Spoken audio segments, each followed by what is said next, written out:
song is actually big because of the war. No lie. This was a big song for. When you look at this NBA Cup, you have to think about the importance. As a coach, I find a lot of importance. This wasn't a gimmick win. The Knicks earned it the hard way. And it matters in April as Mike Brown continues to build that culture in New York. And now, in my opinion, the Knicks are legit contenders to win the NBA title. Pro basketball today, only on SportsGrid. The Chicago Blackhawks of the National Hockey League are now official partners with Kalshi. It takes effect this week. Each side can use the other's intellectual property for co-marketing purposes, and Kalshi will be promoted during home games at the United Center and on Blackhawks broadcasts. First of its kind, certainly probably not the last as well. Newswire, only on SportsGrid.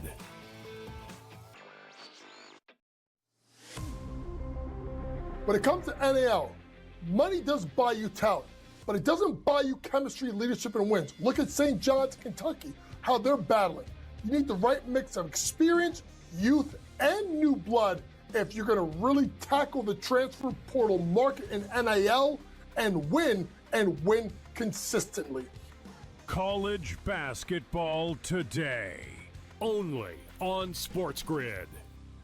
Football contest season is back, and so is the Las Vegas Football Contest Show. Season 2, the sharpest football contest show in the land. Focusing on all three Circa Sports contests and the Westgate Superbook Super Contest, we handicap the games and release our contest picks every week of the season. Featuring Super Contest champions Brady Cannon, James Salinas, and former NFL player Mike Pritchard, all team will have you prepared this season like none other. Check us out every weekend right here on SportsGrid.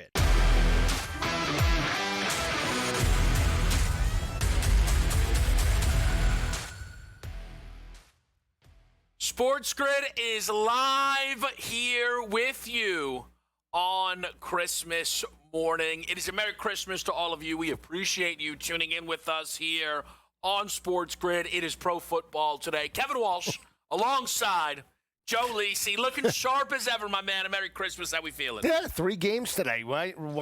We can win some money, little gifts, little potential backup quarterback specials today. Yeah. Now, we've worked Christmas how many years? 3? A handful, yeah. Yeah. Okay. So this one doesn't have as much juice as we've had in recent years. Yeah, I wonder if there is a little bit of a karma in the air for the NFL's Christmas greed that they've flashed over the past few seasons.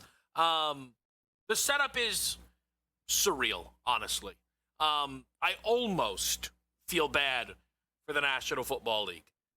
3 games, and all 3 of them feature not a backup, a third-string quarterback. Josh Johnson in Washington, Max Brosmer in Minnesota, Chris Oladuncan in Kansas City. All third-stringers. Right. Wentz would have been the backup. Gardner Minshew would have been the backup. And obviously Mariota would have been the backup. And what it has given us now are all 3 spreads, Joe, over a touchdown.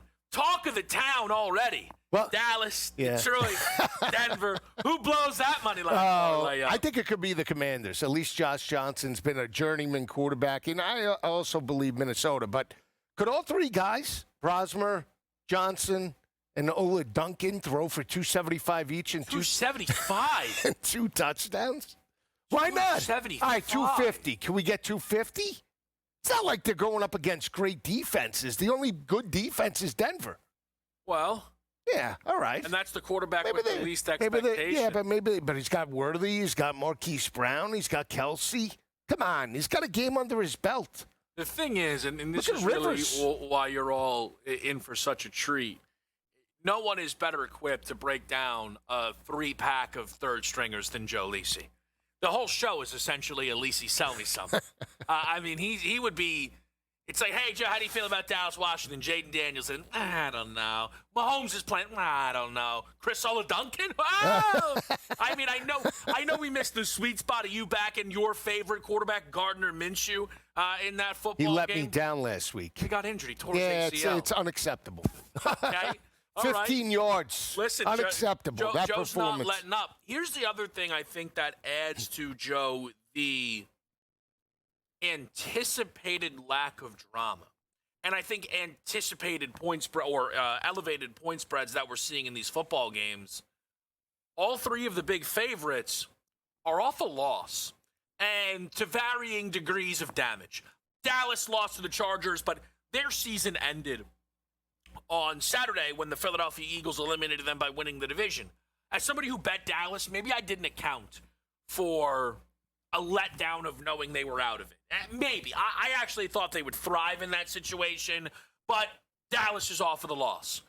Denver off of a damaging loss. All of a sudden it opens New England and Jacksonville up to the 1 seed, and the Broncos now have given the Chargers a lot of life in this division. So they got smashed by Jacksonville. And then I think the most damaging of the bunch was the Detroit Lions loss to Pittsburgh. If you were Detroit, you were, I think, somewhat rooting in maybe Chicago beating Green Bay on that Saturday game. You get that result. All of a sudden, the Lions are live for the division, right? If they win out, it's more than on the board that they take this thing down. The Lions don't control their own destiny for making the postseason here, Joe. And for the first time in a long time under Dan Campbell, are on a 2-game losing streak. Yeah, think about the game last week against Pittsburgh. It was more of a blue-collar, ugly type of game. Yeah. Jared Goff statistically put up numbers, after they trailed 22-10. But at the end of the day, the defense didn't make stops. Yep. They didn't force turnovers. They didn't get, I want to say, push around the Pittsburgh Steelers in the trenches. It was the opposite way around, where Pittsburgh looked more like the playoff caliber team. Yep. And when you give up 29 points to Aaron Rodgers and that team, and Jaylen Warren rips off a $142 and 2 touchdowns in the fourth quarter, you have major question marks. And I understand it's Brosmer, and Brosmer struggled against Seattle last time he played. But now he's still competent enough to move the football to Addison and Justin Jefferson. And this was a team in Minnesota that beat them about, a month ago with JJ? When they were catching 8.5 points? Yeah. 27-24. So, again, there's major question marks for Detroit. I thought they would regress. I said a 10-7 football team. I just thought the OC, the DC losses from a continuity perspective were important. But now we see this defense getting torched by just pedestrian offenses, and that is a concern heading into a potential playoff run. Yeah, again, because Detroit is in a scenario where they hardly control their own. I mean, it would be really surprising if they made the playoffs, not only because they have to win out, but because this is a football team who would need Green Bay to lose out. And Green Bay is going to be booked as favorites in each of their final. Again, Green Bay may end up playing no Lamar Jackson on Saturday. See how it plays out.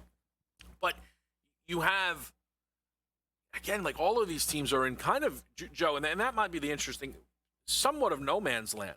I almost wonder if I could argue the teams who feel most comfortable about how things are right now, you could argue is the worst of the bunch in Washington at 4 wins. Jaden was injured all year. Some of the offseason moves didn't work out. You're going to get a high draft pick. You look to reset, right? Where Dallas maybe wasted a season. They're the worst defense in football. Getting rid of Micah Parsons obviously blew up in their face. That's why they had to make an aggressive move for Quinnen Williams. Minnesota still doesn't know what they have in J.J. McCarthy.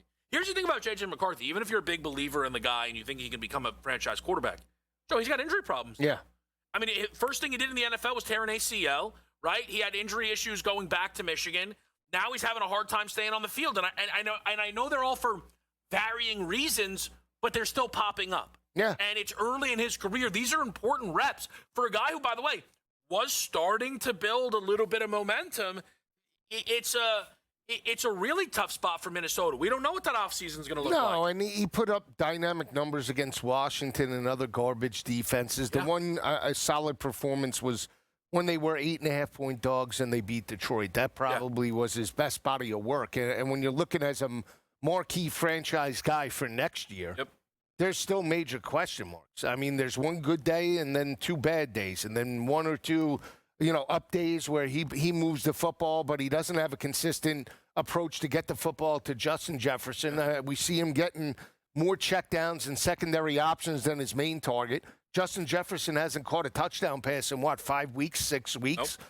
And again, moving forward, this team's not going to be a contender in the NFC unless you challenge defenses vertically. And that they let the guy, Sam Darnold, go that was at least pushing the ball down the field. And we don't see that with McCarthy. Yeah, he's statistically 3 touchdowns one game, but every throw is more short to intermediate. We don't see the deep shots. But we don't see it. But Joe, I think the problem, too, though, is we all saw what it looked like when Wentz was in. Yeah. And Justin Jefferson was ripping off 120-yard games. I mean, it's a different approach. It's a different mentality. And O'Connell has a different mentality. When he feels confident in the quarterback, he opens up the whole playbook. Now with McCarthy and Brosmer, I mean, it's been more, alligator arms. I know. Don't turn the football over. Be safe. Yeah. I mean, but at this point in the season, what are you playing for? You have to develop guys.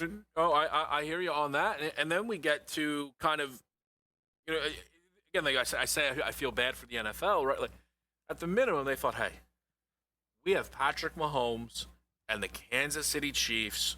We're going to be fine. And obviously, Kansas City is eliminated. Yeah. I mean, that was a pit of. I know. Eliminated before we get to Christmas. Completely out of it, Joe. I mean, that was not on. Yeah, the low man, that wasn't on their bingo card. No. But again, we talked about Andy Reid. He lost his fastball. He did. This identity, this team. We were talking about after week 4? Mahomes MVP? Yeah. Right? Fell off a cliff. Yep. I mean, that offense, that identity that they had in September and early October, throw it out the window. Yeah. No, there's a lot of identities, I think, up in the air. And you can kind of get a sense of this. It lacks clarity. To help try and bring us some of that is NFL insider Adam Kaplan as we break down today's Christmas slate with you on a Christmas morning. We'll be right back here on SportsGrid. When you look at this NBA Cup, you have to think about the importance. As a coach, I find a lot of importance. This wasn't a gimmick win. The Knicks earned it the hard way, and it matters in April as Mike Brown continues to build that culture in New York, and now, in my opinion, the Knicks are legit contenders to win the NBA title. Pro basketball today, only on SportsGrid. The Chicago Blackhawks of the National Hockey League are now official partners with Kalshi. It takes effect this week. Each side can use the other's intellectual property for co-marketing purposes, and Kalshi will be promoted during home games at the United Center and on Blackhawks broadcasts. First of its kind, certainly probably not the last as well. Newswire, only on SportsGrid.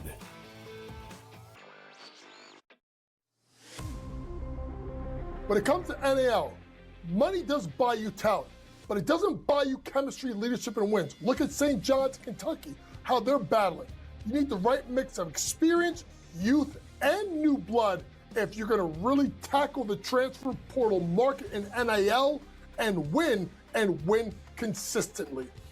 College basketball today, only on SportsGrid. Football contest season is back, and so is the Las Vegas Football Contest Show. Season 2, the sharpest football contest show in the land. Focusing on all 3 Circus Sports contests and the Westgate Superbook Super Contest, we handicap the games and release our contest picks every week of the season. Featuring Super Contest champions Brady Cannon, James Salinas, and former NFL player Mike Pritchard, all team will have you prepared this season like none other. Check us out every weekend right here on SportsGrid.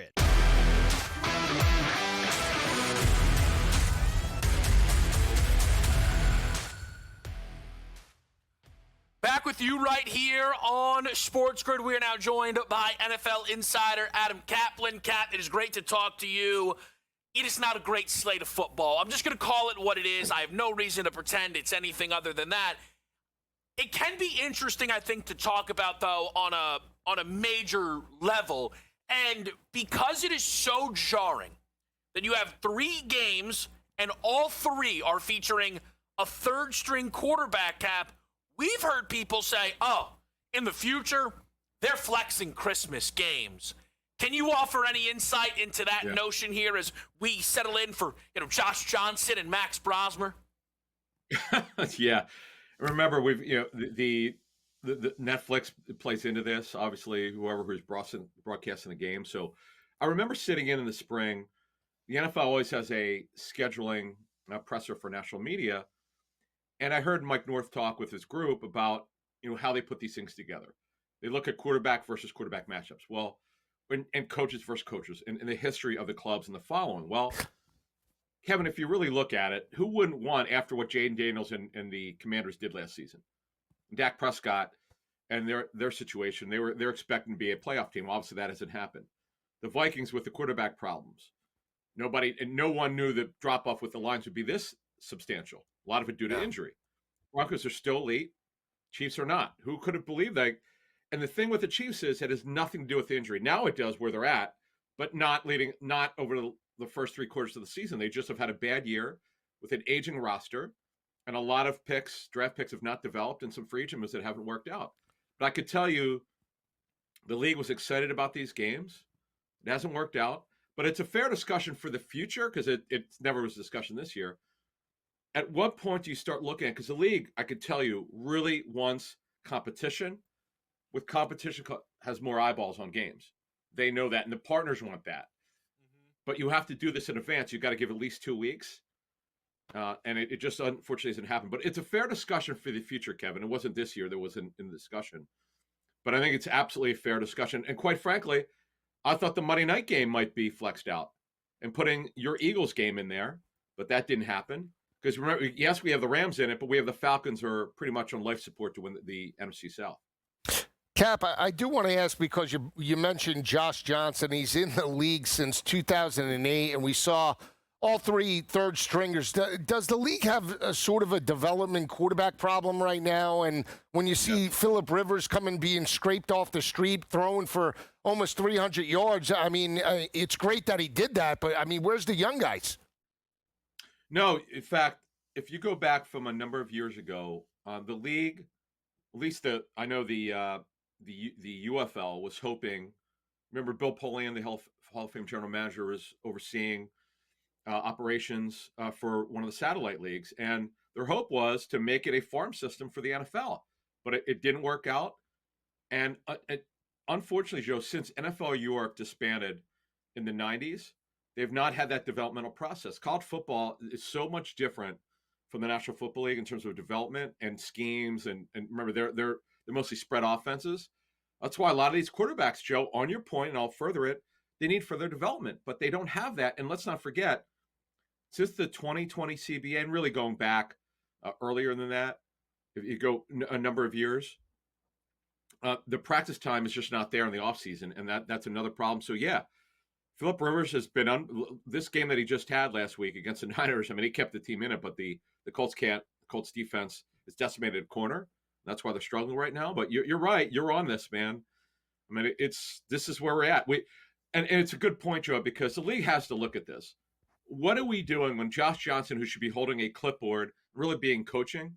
Because my understanding is from talking to people who work with him, really sharp guy, love having him around in the quarterback room, but he should not be playing. Let's call it like it is.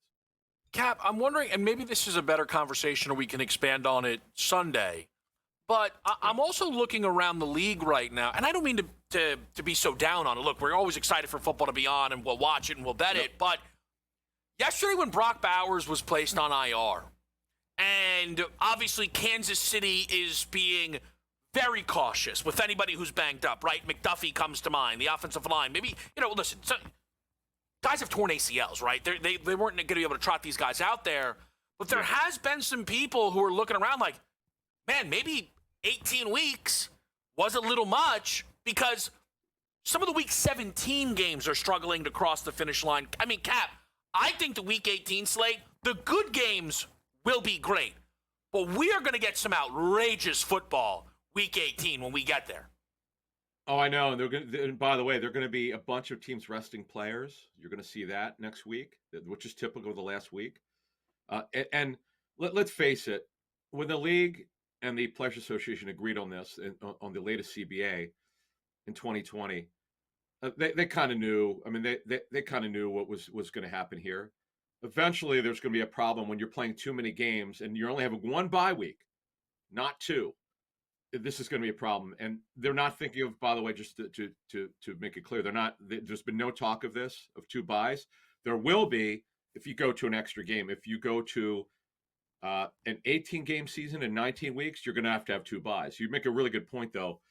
This is the worst I've seen it. Like, this is quarterback play right now. Now, some of it's just because you're playing younger quarterbacks, and I get that. Although Cam Ward, by the way, we should mention, is coming on. Shedeur Sanders has had some really good snaps. But overall, man, they're just running out of good quarterbacks. Cap, I do want to ask the first-year head coaches, Pete Carroll, Aaron Glenn. There's been like some local reports that they could potentially be one and done. And both teams are in a major rebuild. We know about the Jets with the draft picks, but are you hearing anything about potentially Pete Carroll and the Raiders like moving on after 1 year? Yeah, it would not surprise me. I know it's a lot of money. Mark Davis has fired coaches and general managers very early in their tenure. It has not worked out. And the thing that is damning about Pete Carroll, he got who he wanted at quarterback in Geno Smith. It hasn't worked out. Now, Geno Smith is owed $18.5 million fully guaranteed next season of his salary. That's a problem. He had to fire Chip Kelly. That was a bad hire. He fired his special teams coach also. This is just not a good job by Pete Carroll. So, yeah, that's one you have to look at. Now, with Aaron Glenn, I know the sentiment inside the organization is to keep Aaron Glenn. He's brought in a great culture. They have very little talent. They've also traded a lot of talent away. I'd be very surprised if Aaron Glenn is not back next season. It's going to become a very wild time in the NFL. You can tell there's a lot of questions around. I mean, again, Phillip Rivers is out there just, throwing for nearly 300 yards against a team that might end up the 1 seed in the NFC. Luckily, we have NFL insider Adam Kaplan helping us through it all. Cap, we really appreciate it. We're going to be right back here on Pro Football Today, breaking down your Christmas slate, which begins in Washington next. When you look at this NBA Cup, you have to think about the importance. As a coach, I find a lot of importance. This wasn't a gimmick win. The Knicks earned it the hard way, and it matters in April as Mike Brown continues to build that culture in New York, and now, in my opinion, the Knicks are legit contenders to win the NBA title. Pro Basketball Today, only on SportsGrid. The Chicago Blackhawks of the National Hockey League are now official partners with Kalshi. It takes effect this week. Each side can use the other's intellectual property for co-marketing purposes, and Kalshi will be promoted during home games at the United Center and on Blackhawks broadcasts. First of its kind, certainly probably not the last as well. Newswire, only on SportsGrid.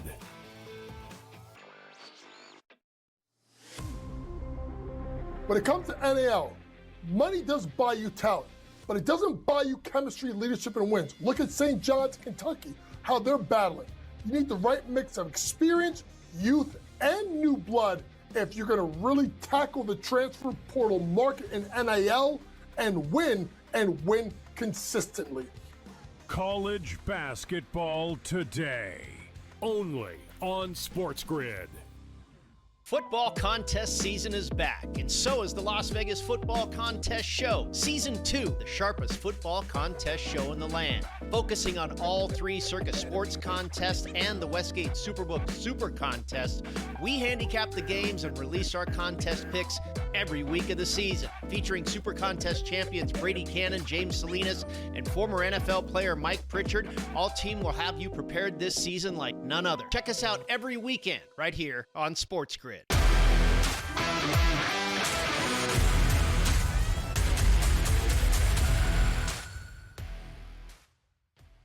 All right, let's dive in here. Washington and Dallas. And one of the really interesting things about this game, Joe, is the line has really climbed up. This started under a touchdown at open. I don't know if that was the books wondering if Mariota was going to be able to make the start. if it was a big miss by them, this number's 9.5 now. I think more than the even 8.5 that we had seen it primarily this morning. I don't think it'll touch 10. It just looks like there's enough resistance in that regard. But you have a Dallas offense that last week had a bad week. Did they? I mean, feel like points-wise, but I mean, Pickens had they over scored 100. 17. I feel like they moved I feel like they moved the football. I just think they lost to a much better football team. Yeah, that's fair. My thing is just them scoring 17 was Right. well they under were the 2.5 point home expectation. favorites Yeah. in that game. But all in all, this is a team who, in terms of Washington, right? It's, hey, we want to show some fight, right? I get, but it's hard. They're really banged up, but so is Dallas. Yeah. I think what you look here, the issue for me, I think when you're looking at Washington, if you're backing Washington in this game, don't you have to then expect Dallas to actually struggle to score? I don't think many people are looking for 35-31 in this game, right? No, but now I'm thinking over because my mentality was Tell me. Run the football on the front seven with a journeyman quarterback. Right now, Johnson comes in the Saturday loss to the Eagles. Yep. He leads them on a touchdown drive to get the over. That was a 44.5 number. They get the 2 points, but I thought now I'm assuming he's out because I bet him last night. Chris Rodriguez, he wakes up, he's on the injury report, he's not feeling well. So without a rushing attack, what do we have now? Now you got old man Johnson chucking it, 30, 40 times. Yeah. You don't have Zach Ertz in there. You got Skoranek, and you got a bunch of garbage, backups. Can Treylon Burks get to 50? I don't know, but can he get the football to McLaurin? Because, again, it's a divisional game, and I have no doubt that because we also have to think about this, too. Yeah, the season's over, but there's contracts. There's numbers to be get Everyone Pickens, on the field CD, wants to and CD and Pickens abuse the Commanders for the most part. No doubt. So I expect that offense to hum. So I'm thinking more now and I wasn't. If Rodriguez was definitely playing, I would say give me the under 50.5 because I think Quinn would say we're going to run it. Yeah. Let's shorten the game. But now it might be both quarterbacks to 300. So let's take the over. So we're still waiting on official word, I believe, on Chris Rodriguez. But he's not listed on any of the books. I booked him for 100 last night. So he gets added to the injury report due to an illness. And I think with something like that, it becomes very bizarre because if he's active, so it's an illness. So it's just about could he Michael Jordan it? But that's what I'm saying. Like, if Chris Rodriguez is sick, I know you want it. Why am I giving him 20 carries? It becomes very weird. Here's one thing that I just don't fully understand about Washington, and I know you and I joked about this a little last week when we were breaking down their game, but is the Krosky Merritt stuff. I know you're right to mention how much the fantasy community bought in on him, right. But Joe, that was also why they traded away Brian Robinson Jr. And Krosky Merritt had a fantastic game against the Giants in Rodriguez's absence, and then they acted like it never happened. I don't even know if Krosky Merritt ran the football in the second half. Let's just live in this world for a second. If I tell you that Rodriguez is out, I actually think then Krosky Merritt has a clean path to 15 carries if the game stays tight, but he's more of a slasher. Dallas's front seven is pretty good in run support. They're meaty. Krosky Merritt is not the guy unless you're going to get him out on the edge. I'm looking right now. Deebo Samuel has 639 receiving. He's got 2 weeks left, right? Yeah. Could he get there to 1,000? No, 639. Well, I'm just saying. My point is this. I was thinking McLaurin today, but maybe they try to feed. Maybe he's got incentives. Deebo to maybe potentially 800. Is it a 20-game season? Well, it's only 639. That's 160 a game. Joe. 160 back to back. Josh Johnson. I'm going to take a shot. I think the old man steps up, Deebo, today. And my pick for the Dallas would be Jake Ferguson and CD. Yeah, listen. But what do you think the game plan is going to be without Rodriguez? You think they're going to run it and just that's it? They didn't do that when they had a shot at the playoffs. Don't act like I'm crazy. No, but you just mentioned Deebo Samuel. No, I'm saying 300. No, what I'm saying is he's somewhat in striking distance. No, he's not. For the record, he is not in striking. He's back in Columbia. He's not. All right, so 100 plus today. Deebo. Get him to 739 and it's lights out. And then who knows? Week 18, wheels come off. He breaks the single-game record. Oh, my God. But that's we barely really, broke the game down. Oh, stop. We'll break it down. We have another hour and a half. Oh, it's my. It's Christmas. I'm trying to give out gifts. Quick. Oh, my. Yeah, Steve-O, 1,000. You get 1,000. You get 1,000. 100. Pro football today. Wow. We'll be right back.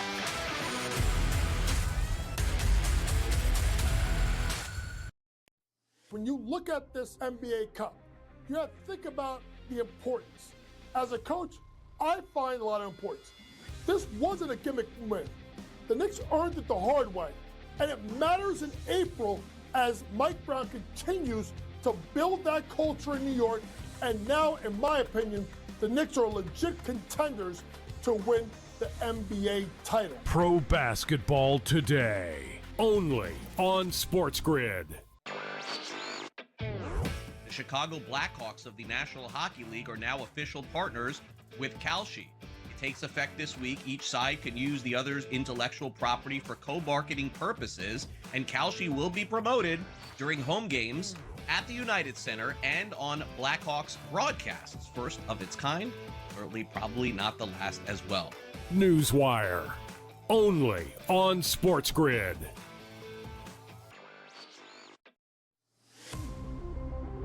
When it comes to NAL, money does buy you talent, but it doesn't buy you chemistry, leadership, and wins. Look at St. John's, Kentucky, how they're battling.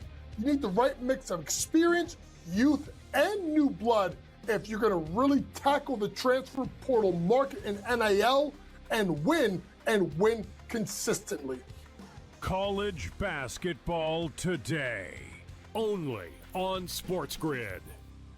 Football contest season is back, and so is the Las Vegas Football Contest Show. Season 2, the sharpest football contest show in the land. Focusing on all three Circa Sports contests and the Westgate Superbook Super Contest, we handicap the games and release our contest picks every week of the season. Featuring Super Contest champions Brady Cannon, James Salinas, and former NFL player Mike Pritchard, all team will have you prepared this season like none other. Check us out every weekend right here on SportsGrid.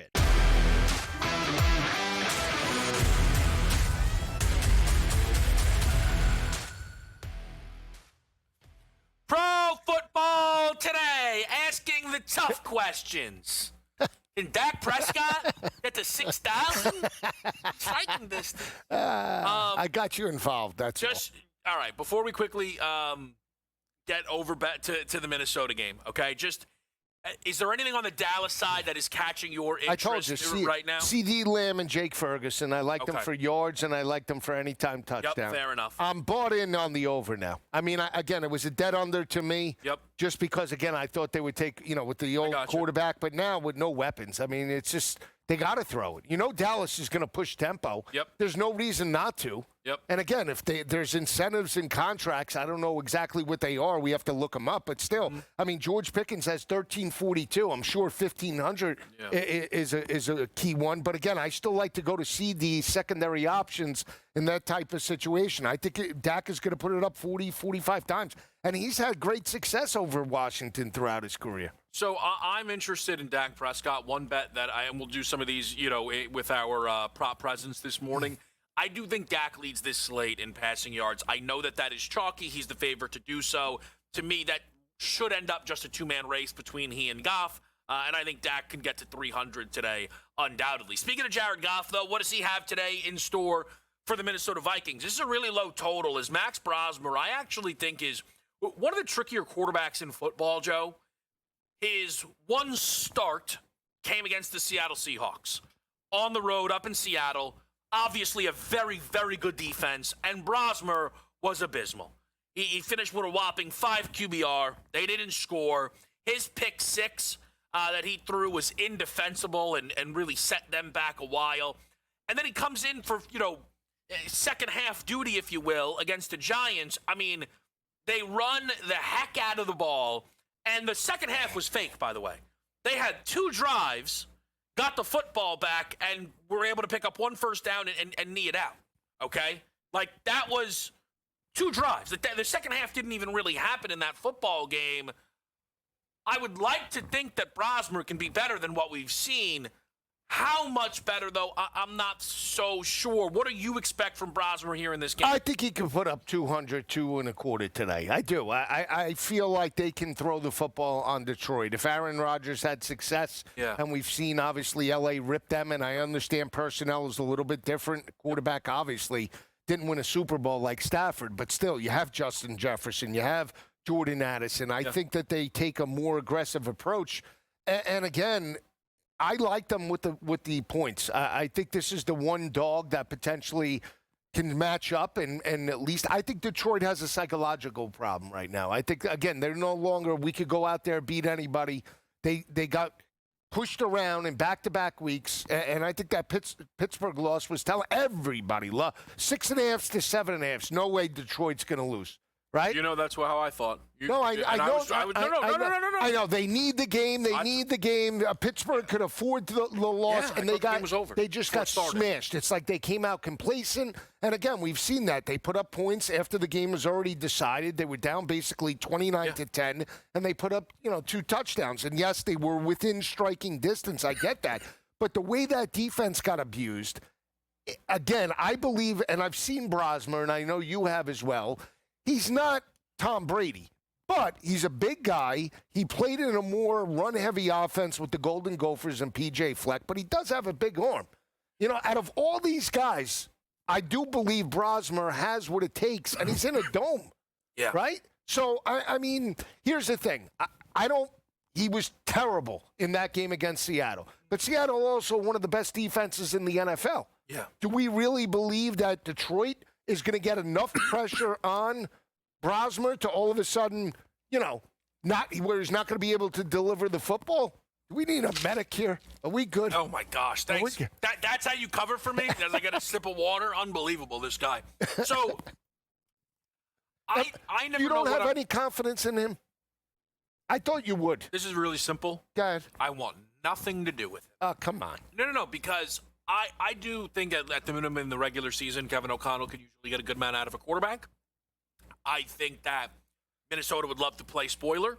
They have been able to stack a couple of wins recently, and I'm sure they'd like to keep that going, whether it's in their best interest or not. And Detroit defensively is still just in a really, really bad space.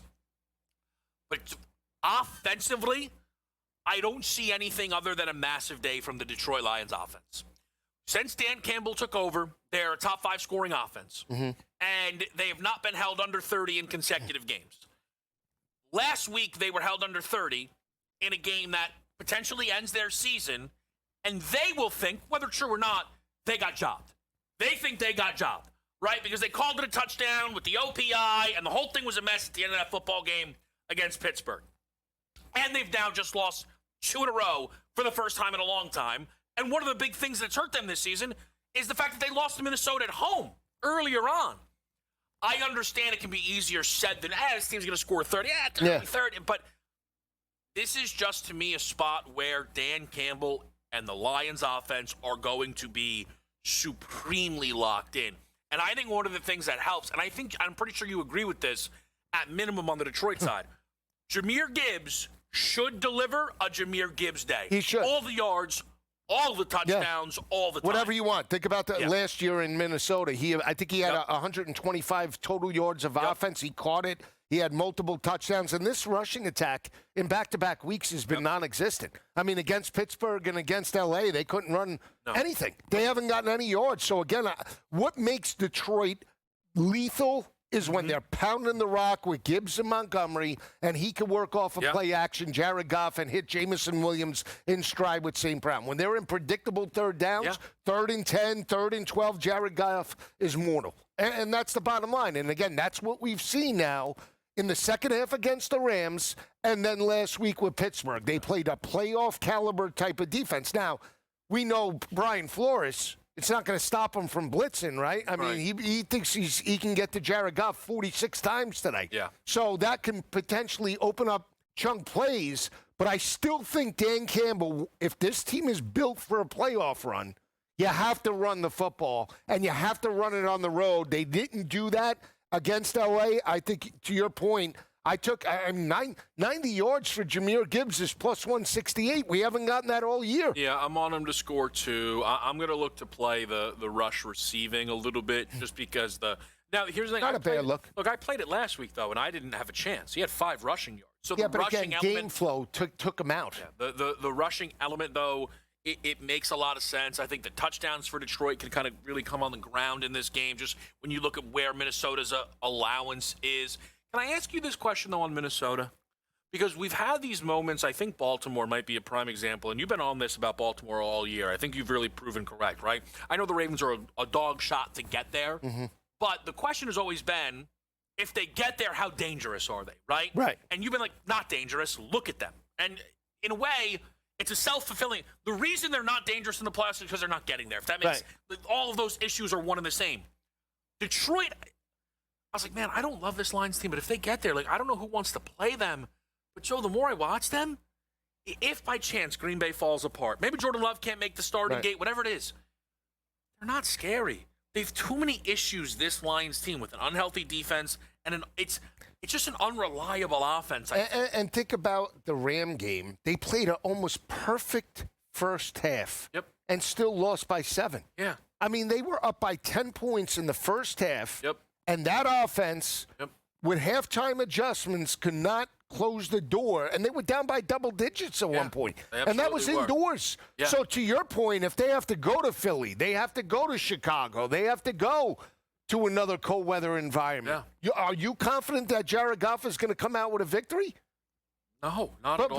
But that's so there you go. Again, so what team is built for the long run? Not many. No, and in somewhat similar fashion to Baltimore, though, the intrigue with Baltimore, it's like, well, if they get there, they're going to have a home playoff game, right? There was a moment, Joe, truly, where I thought Detroit might win the North. Truly. And because it was set up really well for that football team to have that opportunity, and it's going to be a longer offseason in Detroit as they try and work through what went wrong and what needs to change. They're not the only team, though, because we're breaking down Kansas City at home, catching nearly 2 touchdowns from Bo Nix and the Denver Broncos. The night game on Christmas is next. It is Pro Football Today on SportsGrid. When did we become, so bitter that we can't accept another man's apology? We make mistakes all the time. And as a grown man, you have to say, I'm sorry every once in a while. And it's okay to say that. And the apology, I think, should be accepted. And in this case, I'm accepting it. The Craig Carden Show. Only on SportsGrid. When you look at this NBA Cup, you have to think about the importance. As a coach, I find a lot of importance. This wasn't a gimmick win. The Knicks earned it the hard way. And it matters in April as Mike Brown continues to build that culture in New York. And now, in my opinion, the Knicks are legit contenders to win the NBA title. Pro Basketball Today. Only on SportsGrid. Football contest season is back, and so is the Las Vegas Football Contest Show. Season 2, the sharpest football contest show in the land. Focusing on all 3 Circus Sports contests and the Westgate Superbook Super Contest, we handicap the games and release our contest picks every week of the season. Featuring Super Contest champions Brady Cannon, James Salinas, and former NFL player Mike Pritchard, all team will have you prepared this season like none other. Check us out every weekend right here on SportsGrid. The tree is set. The gifts are ready. But the real action is just getting started. What gifts do we have for you? From the first tear of wrapping paper to the final whistle, we are live.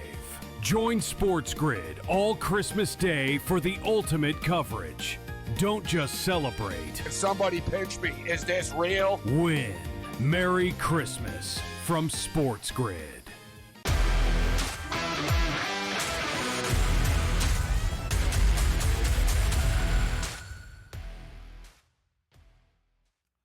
Pro Football Today on SportsGrid, the Kansas City Chiefs and the Denver Broncos. And there's a lot of angles we can talk about here, undoubtedly. Joe, I just want to start with this one because it's something that we've been driving home a little bit.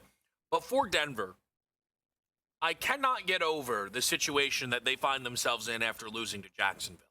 Look, it's not fair to ask a team, you have to go unbeaten at home, right? You lose a game, you lose a game. And the way they lost it is a little bit concerning, but I think it says a lot about Jacksonville, a team that you've been high on. And so I give that group, really I do, I give that group a lot of credit, Joe. The wild thing for me is if Denver is the 1 seed, I feel in this moment there's a really good chance that I'm actually going to pick them to make the Super Bowl, just the setup of it all. If this team loses to the Chargers, if the Chargers win on Saturday, I know that that's not a given. They're playing Houston. If that ends up playing out, though, Joe, this is all of a sudden a wild card Denver team. And I know I'll be, this will be a public thought, but I don't see me changing it. They're one and done. If Denver is not at home in the playoffs, who is betting this team to go anywhere? Whether it be to Jacksonville or New England or Houston, LA, who is picking this team to go and win a road game? It is such a huge shift off of a loss that in some essence feels forgivable, but not when you're trying to chase the heights that this group's trying to chase. No, you bring up fair points, and I get it. Dominant home team, right? Entering that game last week 7-0, and they had won by an average margin of like 10 points per game plus. Yep. But Jacksonville took the game to them. No now, doubt. but again, I don't want to knock Denver too much because again, they get the emotional win over Green Bay. And I just thought it was a letdown spot with a very good team coming on deck, right? That could challenge them defensively. Was it an indication that this team is potentially not worthy of a number 1 seed? No. But to your point as well, if they do go on the road, look at what happened now. I know it was Bo Nix, different team last year, but they got smashed by Buffalo last year. They score the first touchdown in the game and then give up 30-plus after that. Yeah. I do have concerns, but if you want to give them credit, they walked into the link and came out with a W against what I believe is the best, team still in football. So I still have concerns about Bo Nix in a road situation, but if they can run the football, that defense can play with anybody. Yep. And again, they have the potential to make a run. I don't know if they'll be one and done, but I obviously you like them better if they're the 1 seed. But let me ask you this, if we're comparing, who do you like better in a road environment, Denver or Houston? Because everybody will say, oh, Houston, that defense, yeah. Houston with that defense, but they have one weapon, and that weapon is Nico Collins that the head coach refuses to open up the game plan to. So if you're talking Sean Payton and Bo Nix and those multiple weapons, or are you taking that defense that they have to play lights out every game in the playoffs and hope that the offense potentially files suit? I'd rather Houston. Nah. I would. And I think it's a good question, right? No, it's a really good question. And here's the interesting thing, right? We talk about the openness of both conferences, but the AFC a lot.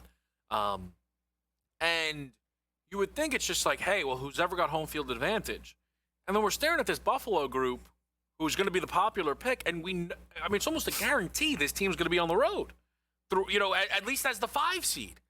So they're going to start on the road and maybe stay on the road the whole way. But you have yes. But again, the same concerns about Buffalo. Yeah. Were there at the start of the year. No doubt. The same concerns about Sean McDermott and this team haven't changed over the last 2 years. Right.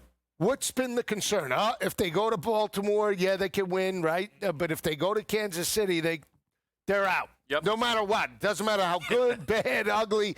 Josh Allen and this team just can't beat the Chiefs. Well, the Chiefs are out now. Yeah. The Ravens are out. So now Josh Allen and this team, love them or hate them, have the best opportunity to win an AFC champion. I've said this, and I'll throw in Detroit as well. Okay. Detroit, I believe, maybe potentially missed their window last year because the 1 seed, right? Getting Jaden Daniels, 9.5. Everything was, that team had 14 wins last year. And to be where they were last year and not advance and see that they're starting to regress. Yeah. It's going to take them a little bit to get back on top, and I don't know if the window's gone with this group. But if you talk about Josh Allen and they don't even sniff the AFC Championship, what are they going to do? Yeah, I think that is 1,000% valid. And one of the reasons that feels so real is because the Kansas City Chiefs aren't going to be there. Right. And that is the team who almost every single year is the one responsible for knocking out Buffalo. What do you expect from Kansas City today?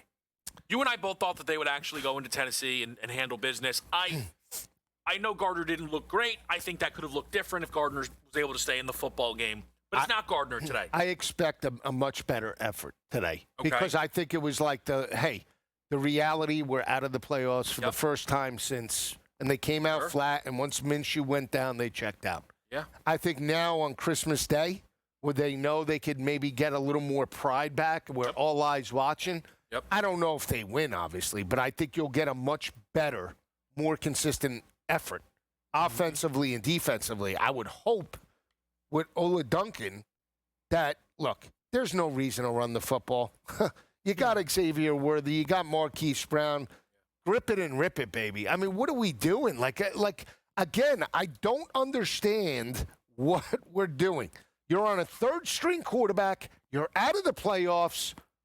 Chuck it 50 times. Who cares? You're 13.5-point dogs. Yeah. Run, hurry up. Try and beat this team the best way you know how. Get your playmakers to football. You're telling me that Andy Reid, the guru, the walrus, is going to go into this game running Kareem Hunt and Isaiah Pacheco for what? This is the thing for Kansas City. Obviously, sometimes this happens. I know in the NBA, when a team that's supposed to be good is bad, and they say, you know what, if we bottom out, we'll get a big draft pick, and I'm sure the Chiefs are, thinking about big draft picks, and that's why, hey, listen, let's be smart, right? Rashee Rice, Trent McDuffie, Trey Smith, we're not going to rush these guys out there, and I understand all that. But for the group that is out there, for the group that has dominated this conference to play their final home game of the season, I think this is a group who, by the way, and I've said this a few times, Denver is the team that ended Kansas City's season. If that game flips, the Chiefs are in the playoffs. They would have been favorites to win the West. The whole thing would have felt different if they won that football game. And maybe you say Mahomes would have always been injured, and that's a different thing. Who knows? Kind of situation. I took the 13.5. It's at home. And that means you're telling me this thing's 18.5, give or take, if we're in debt. Come on. Andy Reid has to have a little bit of fight in him. I think we're going to find out. We're going to open some presents next, right here on Pro Football Today on SportsGrid.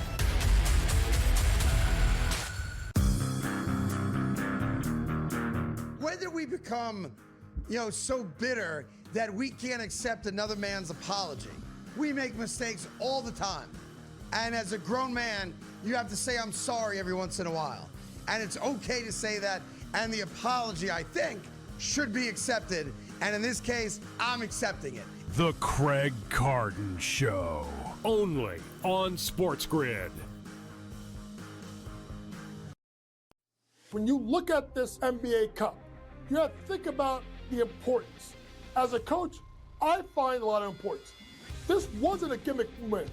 The Knicks earned it the hard way. And it matters in April as Mike Brown continues to build that culture in New York.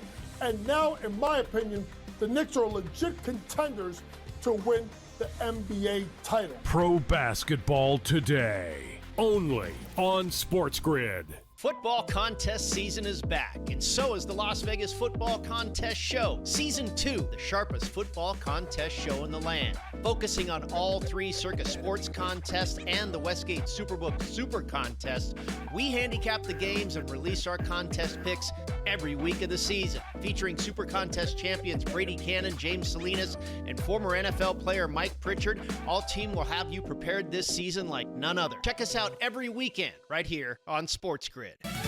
The tree is set, the gifts are ready, but the real action is just getting started. What gifts do we have for you? From the first tear of wrapping paper to the final whistle, we are live. Join SportsGrid all Christmas Day for the ultimate coverage.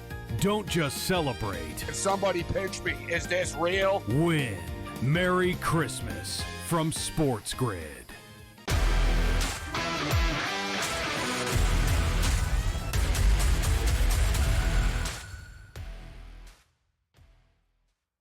Pro Football Today on SportsGrid, and it is time to find out what Joe Lisi has put under the Christmas tree. It is time for our prop presents. I know.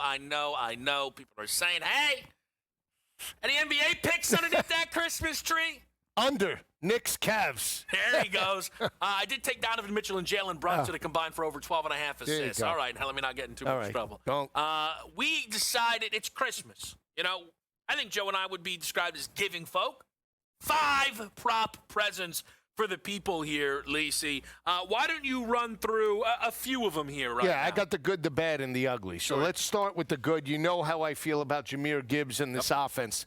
Non-existent rushing attack over the past couple of weeks. 76.5 is his number. Yep. I took it up to 100. You're getting plus money at 90 at plus 168. I think he breaks out with a huge performance. He owns the Minnesota Vikings. Give me Jahmyr Gibbs to break out on the rushing side. I know you like the rushing and receiving. That's something to look at as well. I did take a shot with Brosmer. I mean, 181.5.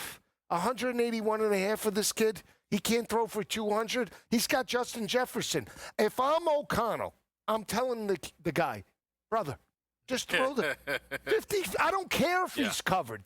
We're not going anywhere. Throw it, allow him to make a play. Like you're telling me we can't. This defense got torched in back-to-back weeks through the passing attack.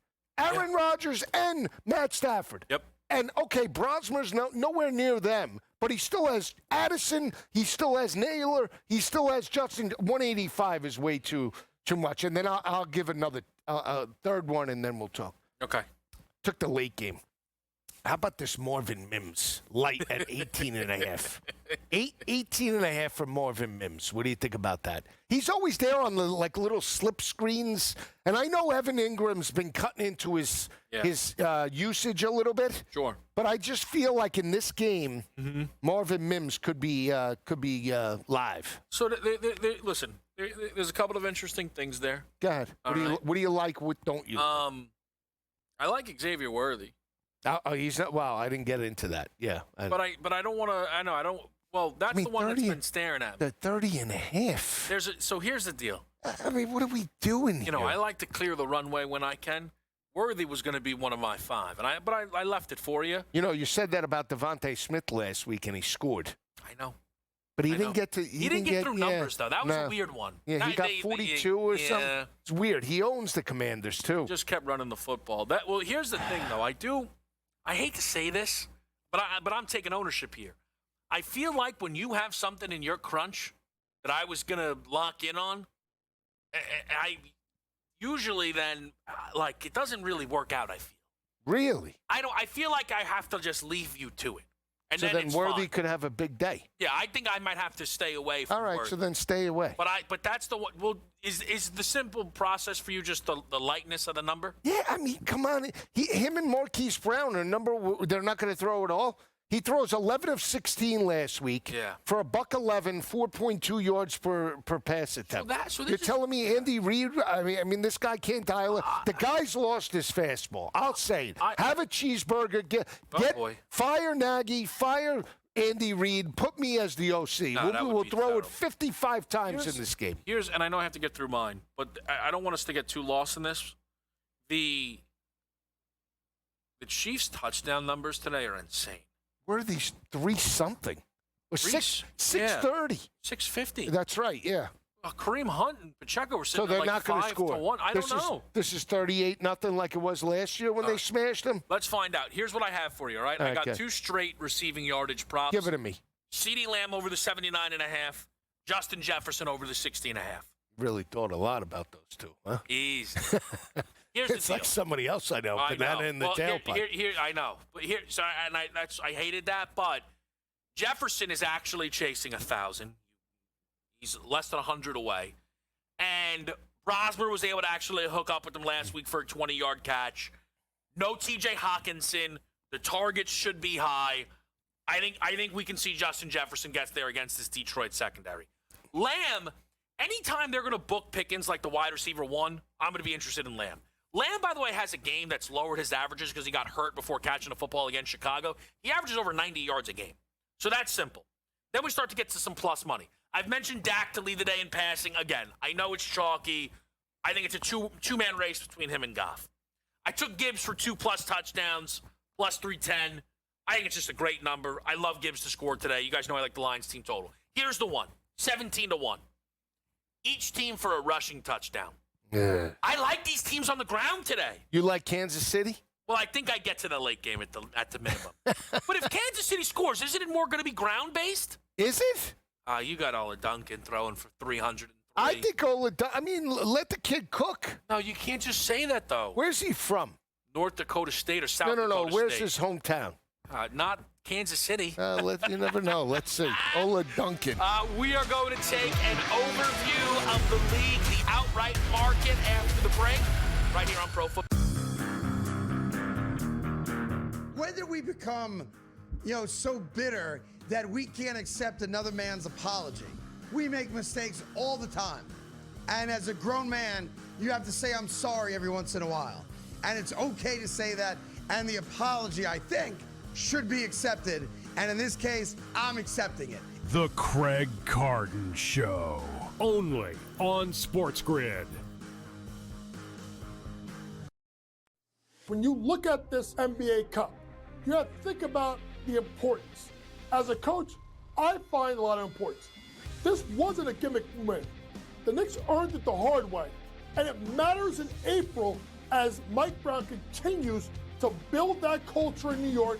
And now, in my opinion, the Knicks are legit contenders to win the NBA title. Pro basketball today. Only on SportsGrid. Football contest season is back, and so is the Las Vegas Football Contest Show. Season 2, the sharpest football contest show in the land. Focusing on all 3 Circus Sports contests and the Westgate Superbook Super Contest, we handicap the games and release our contest picks every week of the season. Featuring Super Contest champions Brady Cannon, James Salinas, and former NFL player Mike Pritchard, all team will have you prepared this season like none other. Check us out every weekend right here on SportsGrid.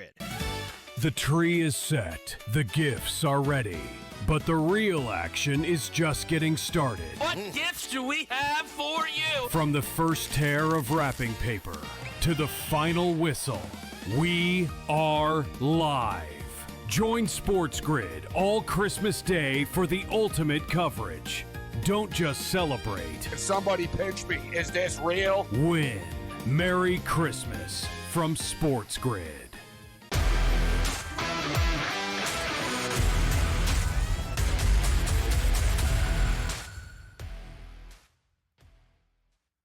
Pro Football today on SportsGrid. Kevin Walsh, Joe Lisi with you on this Christmas morning. Joe, it is always great to be here, always great to be talking a little NFL. It's an interesting 3-game window for us. It is, but we've done well, I feel like, on previous Christmases. We have. I actually think that is true. I know. Yeah. I remember one when we took Las Vegas. I took Las Vegas plus the 13.5. It was the O'Donnell game.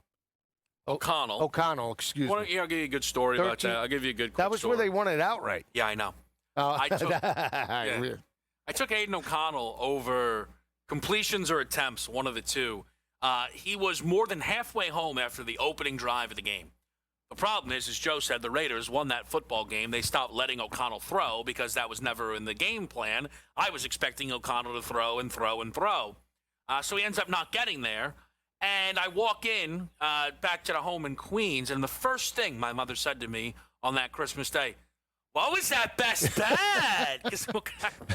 That's all right. When I lose on the college, why are you taking the points? That's what I get. I know you love taking the points. Why are you taking the points? All right, Guru. Lisi asks family members to root in his bets. They would like a little easier route. He's always making them swallow it. Listen, hey, we're going to take 18.5 with the dog today. Let's root it in. Joe, I do think it's a good opportunity for us, though, here on Christmas, just to kind of do an overview of this league. We only have 2 weeks of football left before we're going to be breaking down the postseason. And you look at these conference outright markets, and, you and I, we spend a lot of time trying to find our teams in it and, who's going to make that run. I want to lock in on a team specifically just for a moment. Sure. We can expand it to Philly and L.A. and all that. But the San Francisco 49ers on a Monday night against the Indianapolis Colts, I think, had a bit of an eye of the beholder game, right? If you're in on San Fran, they scored 48. Brock Purdy threw 5 touchdowns. McCaffrey looks good. Kittle, when healthy, completely unguardable. The other side of it is Phillip Rivers was all of a sudden dotting them up a little bit, and that was scary. But the intrigue for San Francisco is that they can be the number 1 seed. On the Niners, how much of a chance do you give this team to go back to the Super Bowl with this year's group? 60-40. I think offensively, as long as McCaffrey's cooking and Purdy's healthy, they have a shot. Yeah. You know, I mean, Juwan Johnson, Kittle, they have the weapons. That's, you know, it's been the defense. Now, that defensive secondary entering that game with Rivers, I think, was giving up 247 passing yards per game. Yeah. I mean, Phil Rivers looked like he was back playing for NC State with Chuck Amato. I mean, you got to be kidding me. I'm just saying, like, so, yes, I think they're susceptible in the back end. I think pass rush is obviously a concern with all the injuries. But they can run the football, and they could throw with a competent, you know, Super Bowl, at least not winning, but Super Bowl quarterback that got us. Got experience. He's been there. No doubt. So I think they're, I would say 60-40. If we're talking all these teams in the NFC, I like San Fran better than Detroit. I like San Fran better than Tampa Bay now. I like San Fran better than Green Bay. So here's the interesting thing with San Francisco is if they end up the 1 seed, they won't play they won't play outside of home. They could finish out. The Super Bowl's in San Fran. They could finish out straight through. And the reality is that's going to shape that number a little bit, right? Let's just say, you know, the best book team if they get there would be Buffalo, okay? You would think, if Buffalo's in the Super Bowl, they're going to be favored over anybody. Not if the Niners are playing a home game. Right. You know? Again, we went forever. That was never, ever, ever, ever a thing. Tampa Bay all of a sudden had the home game.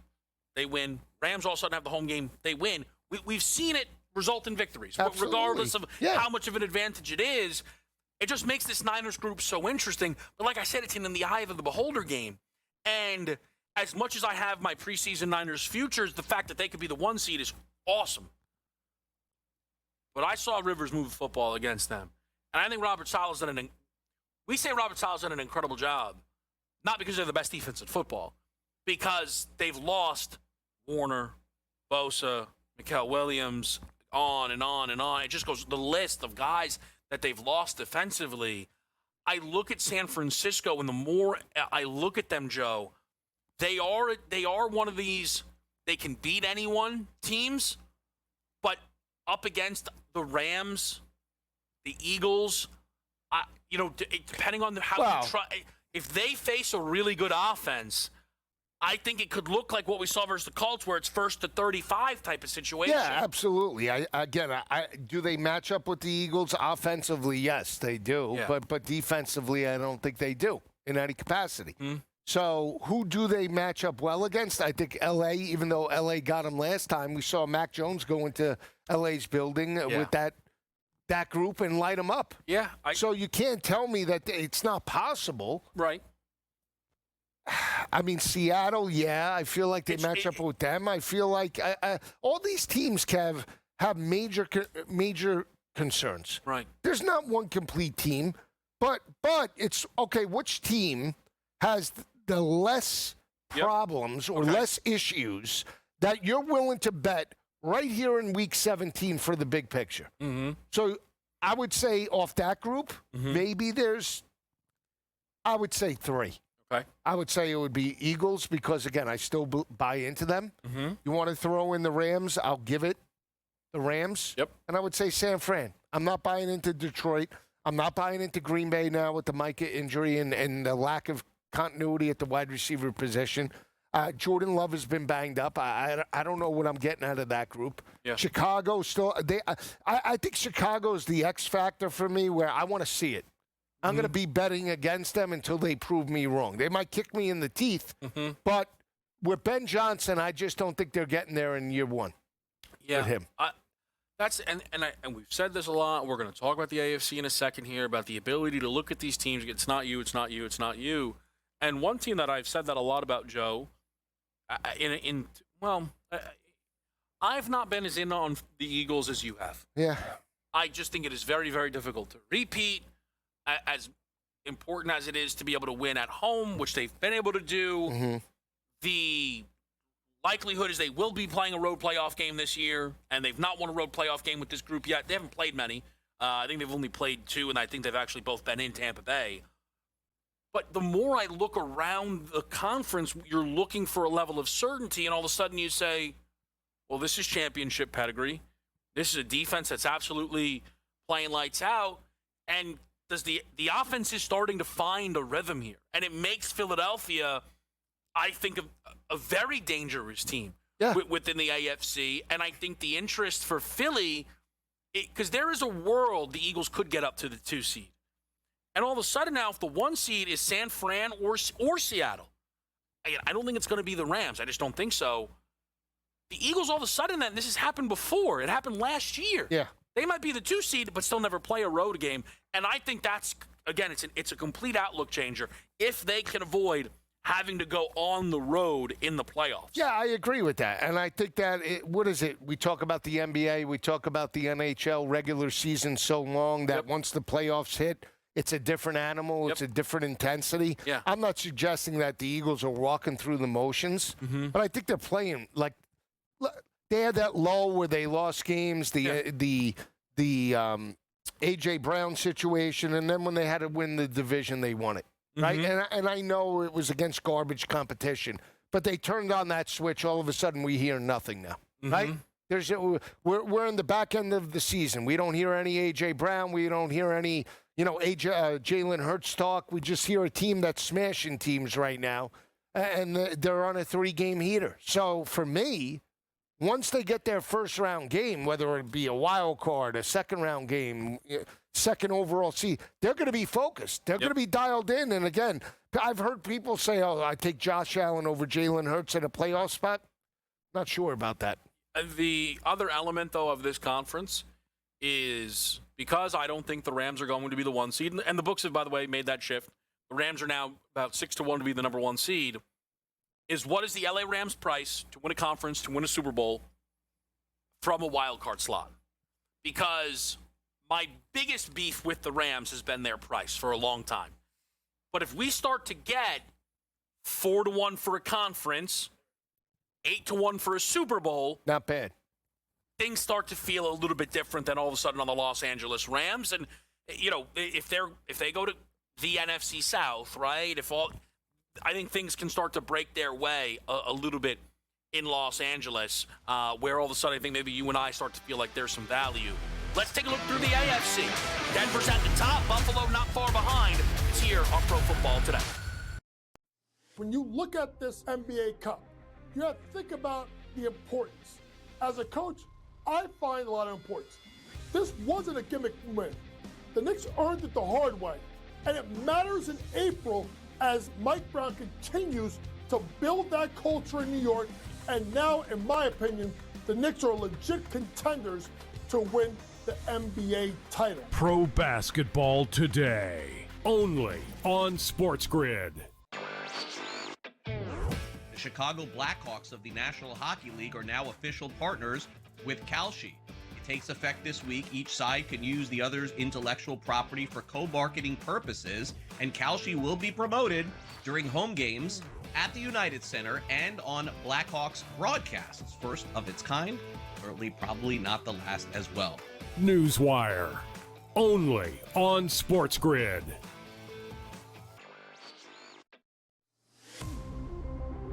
When it comes to NAL, money does buy you talent, but it doesn't buy you chemistry, leadership, and wins. Look at St. John's, Kentucky, how they're battling. You need the right mix of experience, youth, and new blood if you're going to really tackle the transfer portal market in NIL and win consistently. College Basketball Today, only on SportsGrid. Football contest season is back, and so is the Las Vegas Football Contest Show. Season 2, the sharpest football contest show in the land. Focusing on all 3 Circus Sports contests and the Westgate Superbook Super Contest, we handicap the games and release our contest picks every week of the season. Featuring Super Contest champions Brady Cannon, James Salinas, and former NFL player Mike Pritchard, all team will have you prepared this season like none other. Check us out every weekend right here on SportsGrid.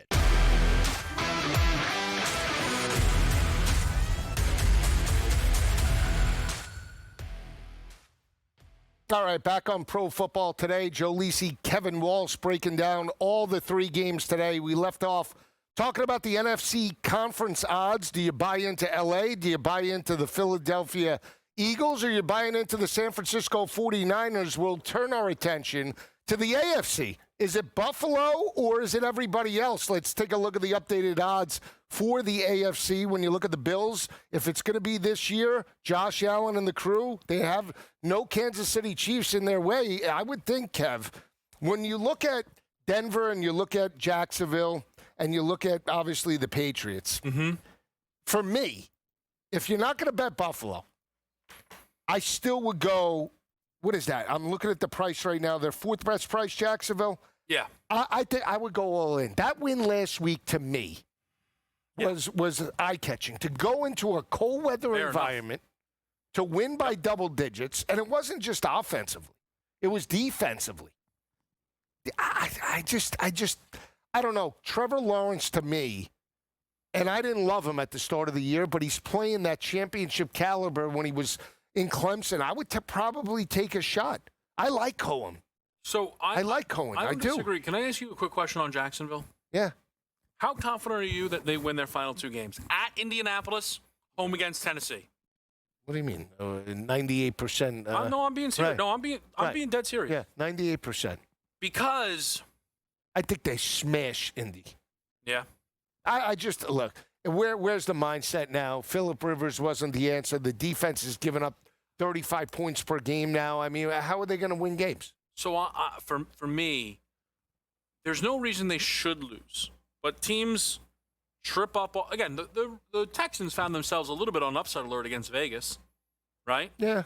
I'm just here. So my thing is, I wonder if there's a world where Jacksonville doesn't win that division, but likely not. They're over minus 500 to win the division. Again, if this is all going to be so tight, I have to imagine home field is a big difference, which means there's 4 teams. And the favorites right now for home field are all still pretty decent favorites. New England's over minus 800. Pittsburgh's minus 1,500. Jacksonville's 650. And then again, Denver's the light one at minus 290. And I don't think here's the thing. So Buffalo pretty much replaces Pittsburgh because nobody thinks the Steelers are actually going to get on that type of a run. But where are we then looking for? But then where's the playoff caliber quarterback? I know they all possess it. I know. We love Herbert. He hasn't won a playoff game. All right. Bo Nix lost his game. I'm just saying, Drake May, he's going to be playing his first playoff game. Everybody loves New England, too. Like they're just a shoo-in to potentially win a Super Bowl. I don't see it. So here's the thing. Who do you like? I like Jacksonville. I like Buffalo. And I think Denver's really, really tough to beat if they end up the 1 seed. I think both Jacksonville and Houston can actually go on real runs. The problem that I'm having, and I'm trying not to get caught up, but the Pittsburgh win in Detroit was a game changer. And all of a sudden, we're going to be looking at better than 10-1 on a Pittsburgh team who's going to host a home playoff game. And, Joe, we're talking about pedigree. I know. Mike Tomlin and Aaron Rodgers do have more of it than anybody else in this conference. I know. I can't believe this is where I am. I'm not kidding. Like, these are the kind of things that people say on these other shows, and I'm like, well, there's the dumbest person alive. No, but you got the banana in the tailpipe. You're starting to. I'm trying to get on the right side. I can't shake all of a sudden feeling like Pittsburgh's capable of a run. If they can run the football the way they did against Detroit, the offense looks good. I mean, they have Gainwell coming on. He's been the X factor. Jaylen Warren, an above-average running back. You know, you want teams that run the football. The problem that I have is I'm not buying into Denver unless they're home. I'm not buying into the Pats. I do like the Jags. I would probably take a shot. Can I tell you my problem with Pittsburgh? Yeah. As much as you know, I'm not in on Buffalo. Yeah. Buffalo playing Pittsburgh, that's a worry for me. Because I still, despite their win over Detroit, worry a little bit about Pittsburgh. They got smashed by Buffalo. Yeah, and Buffalo played terrible in that game, and they got destroyed. Well, yeah, and they ran for 300 yards. Right, but remember Pittsburgh was like up a little bit at half. Pittsburgh feels like a team capable of getting on a run. I am trying to figure out for myself as I look through the futures market, right? Mm-hmm. Do I trust Pittsburgh if they have to play Buffalo in round 1 to actually go out there and be able to win that football game? Where? In Buffalo? No, the game in round 1 it's going to be in Pittsburgh. No. I think you could feel confident. Why? I'm starting to get there, and I don't want to. And I feel like a clown, but I'll I really take Buffalo in that situation. I know you will. I know. I just think, Joe, the offense starts to look good. T.J. Watt can make plays. Tomlin has all the pedigree in the world. They do have weapons. The run game is working. I know. Rodgers looks like he's in a rhythm. 3 tight ends, Freiermuth, Janu Smith, and Darnell Washington, and Connor Haywood. There's 4. I'm sorry, I'm not picking This team is great. This team is Aaron legit. Rodgers. The Steelers are back. Get the steel curtain, baby. All right, so Get the terrible towels. Making fun of me. No, I'm not making fun of you.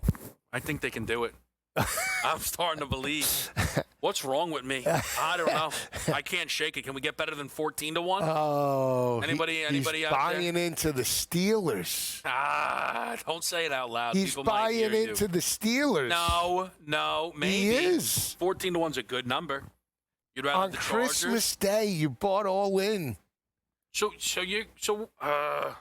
What is it? Just Buffalo? Is that where you're at? Really? Come on, you don't really like Jackson. I do like. You like Buffalo? No, I like Jacksonville. Why? Why don't you like Jacksonville? What about Baltimore? Can they still sneak in? Come on. Is Lamar going to run the football? Because he tweaked himself. If Lamar's going to showboat and play street ball, yeah, then I'm serious. But again, we talk about all the guys that I love. When they improvise and play street ball, let's go. Lamar Jackson doesn't run the football anymore. When he did, he tweaked himself. Ravens are 60-1 to win the conference. They were about 6-1 to win the Super Bowl before the year. This Harbaugh looks like a deer in the headlights too. You think he and Lamar hate one another? What? He and Lamar hate one another? Why do you think that? Well, there's a lot of reporting that says the relationship is all weird in Baltimore. And that he might go to Miami? Hey. Mike McDaniel and Lamar. Can't get rid of this guy. How about that? I feel like I've been watching Groundhog Day. I know. Groundhog Day?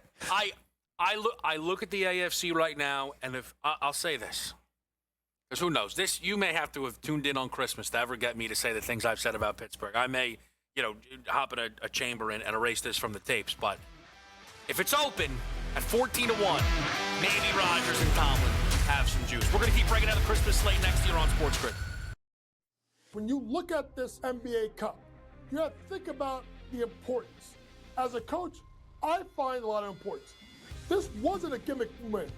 The Knicks earned it the hard way, and it matters in April as Mike Brown continues to build that culture in New York, and now, in my opinion, the Knicks are legit contenders to win the NBA title. Pro basketball today, only on SportsGrid. The Chicago Blackhawks of the National Hockey League are now official partners with Kalshi. It takes effect this week. Each side can use the other's intellectual property for co-marketing purposes, and Kalshi will be promoted during home games at the United Center and on Blackhawks broadcasts. First of its kind, certainly probably not the last as well. Newswire, only on SportsGrid.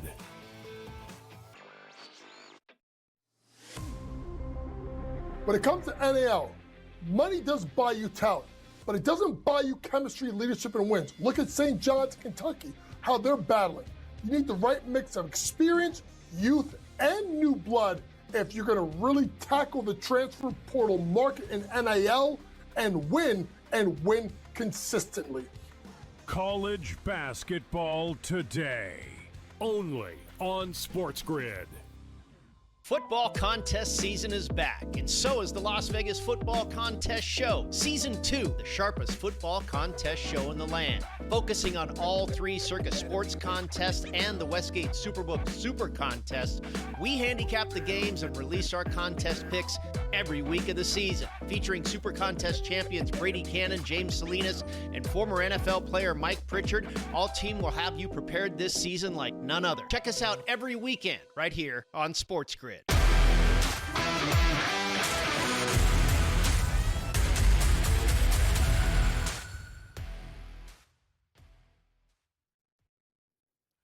Back to the right here on SportsGrid. Kevin Walsh, Joe Lisi. We have a little bit of an opportunity, though, before we get right back to these Christmas games, Joe, to dive a little bit into the bottom of the barrel. And I think we'll talk a little bit more about this on Sunday with the Raiders and the Giants going head-to-head as far as the number one overall pick goes and who is going to actually be selecting first overall. I just want to ask you this quick question. Good. If the Giants have the first overall pick, do you think there's any world they should consider Fernando and getting rid of Jackson Dart? Depends on the type of quarterback you want. I mean, he's a prototypical drop-back guy. Mm-hmm. And he's mobile enough. I mean, he ran at Cal, but, now in this offense, he's putting up numbers. Do you think that Jackson Dart is not going to fit the offensive philosophy of your new coach? Yeah. Look, I thought Dart had great ability, but I still thought he wasn't the answer because of how he struggled in big games at Ole Miss. When the game was on the line and the season was on the line, he lost the game against LSU. He lost the game against Florida, and he didn't put his team in a position to win a college football playoff. He compiled against garbage competition. So, yeah, I mean, it's possible. But then who's going to be the head coach? The coach has to make that call. Right. You have to know who. Is it going to be McCarthy? Is it going to be somebody else? Who's it going to be? And it better be an offensive guy. Yeah. They're talking. I mean, they're talking defensive guys. Like, are we serious? I know. Listen, it's a bit of a mess potentially, but at the end of the day, you'd rather have the first pick than not. Yeah, but is Mendoza the answer, or is Mendoza just Curtis Rourke came in for Indiana last year and performed well in that offense? Is it a system? It very well could be. I mean, Mendoza to me is not the best quarterback out there. He's not Jaden Daniels. No, I get what you're saying. I'm just saying he doesn't wow me to the point where I need this guy. Yeah. We'll get more into this in a little bit, but let's bring in the Pro Football Doc, Dr. David Chow. Doc, we really appreciate you joining us here on a Christmas morning with 3 games where I would say your services are needed more than ever. Merry Christmas, everyone, and sorry about the lighting. The power's out in the neighborhood, so it's natural lighting only. It works just fine, Doc. I want to go through these games here, and I think one thing that maybe will catch people a little bit by surprise when you go to SixScore.com looking at this game between Dallas and Washington. Well, the very impactful, gap between Dak Prescott and a third-string quarterback is felt, and it's represented in the offensive pass grades. The overall SIC score for these teams is not that different, albeit a slight edge to Dallas. Oh, we lost Doc there. You know what? The power is out. Bit of a red herring there. Maybe that was gonna follow. In hindsight, red herring. Maybe you know what? Now that we think we got him. We think we've got him. The Pro Football Doc, Dr. David Chow. No, you know what? I think we're gonna have to probably call it right there. I think we're gonna have to call it right there. Let me just say, I will just mention this, Joe, and I know we'll get into these games a little bit more here, but for Washington and Dallas. The health for these teams, it's bad for both. Again, it's just the fact that one team has their starting quarterback who's played at a Pro Bowl level, and the other team's on a third-string quarterback. Yeah, I mean, that's the match. It's a divisional game, so you expect the backups to play well and be motivated, but we're talking a talent level, right? If Josh Johnson could deliver the football to Debo and Terry McLaurin, then it's possible. Yeah, I think when you talk about some of the other injury elements here today, where you see the biggest gap is between Denver and Kansas City. That is where it really shines through, because that is not just a quarterback injury for Kansas City. It's an offensive line that's missing multiple starters. It's a team that's missing Rashee Rice, who would emerge as their number 1 wide receiver. And it really sets Kansas City up in a very bad spot to go up against a Denver team. And I don't, to some degree, it's no surprise here, right? We look at the slate today. How many of these teams are projected to make the playoffs? 1.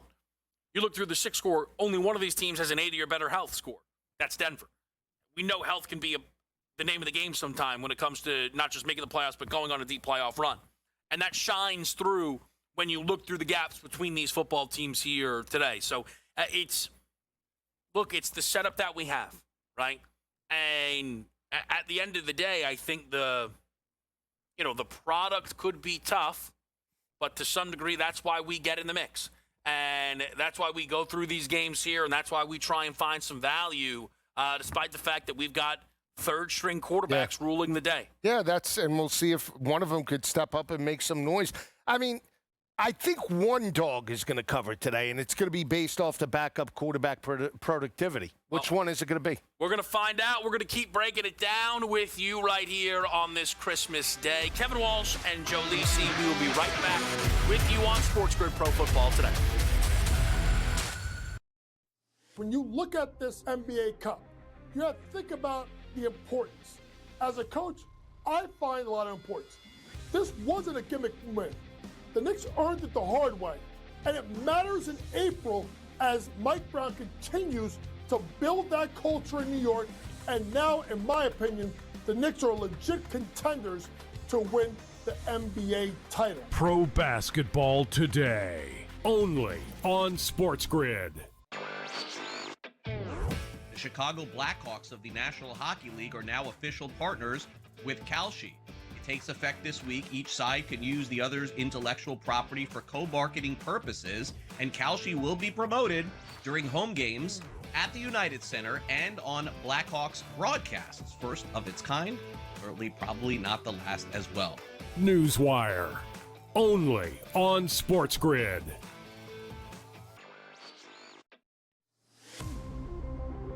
When it comes to NAL, money does buy you talent, but it doesn't buy you chemistry, leadership, and wins. Look at St. John's, Kentucky, how they're battling. You need the right mix of experience, youth, and new blood if you're going to really tackle the transfer portal market in NIL and win consistently. College basketball today, only on SportsGrid. Football contest season is back, and so is the Las Vegas Football Contest Show. Season 2, the sharpest football contest show in the land. Focusing on all three Circus Sports contests and the Westgate Superbook Super Contest, we handicap the games and release our contest picks every week of the season. Featuring Super Contest champions Brady Cannon, James Salinas, and former NFL player Mike Pritchard, all team will have you prepared this season like none other. Check us out every weekend right here on SportsGrid.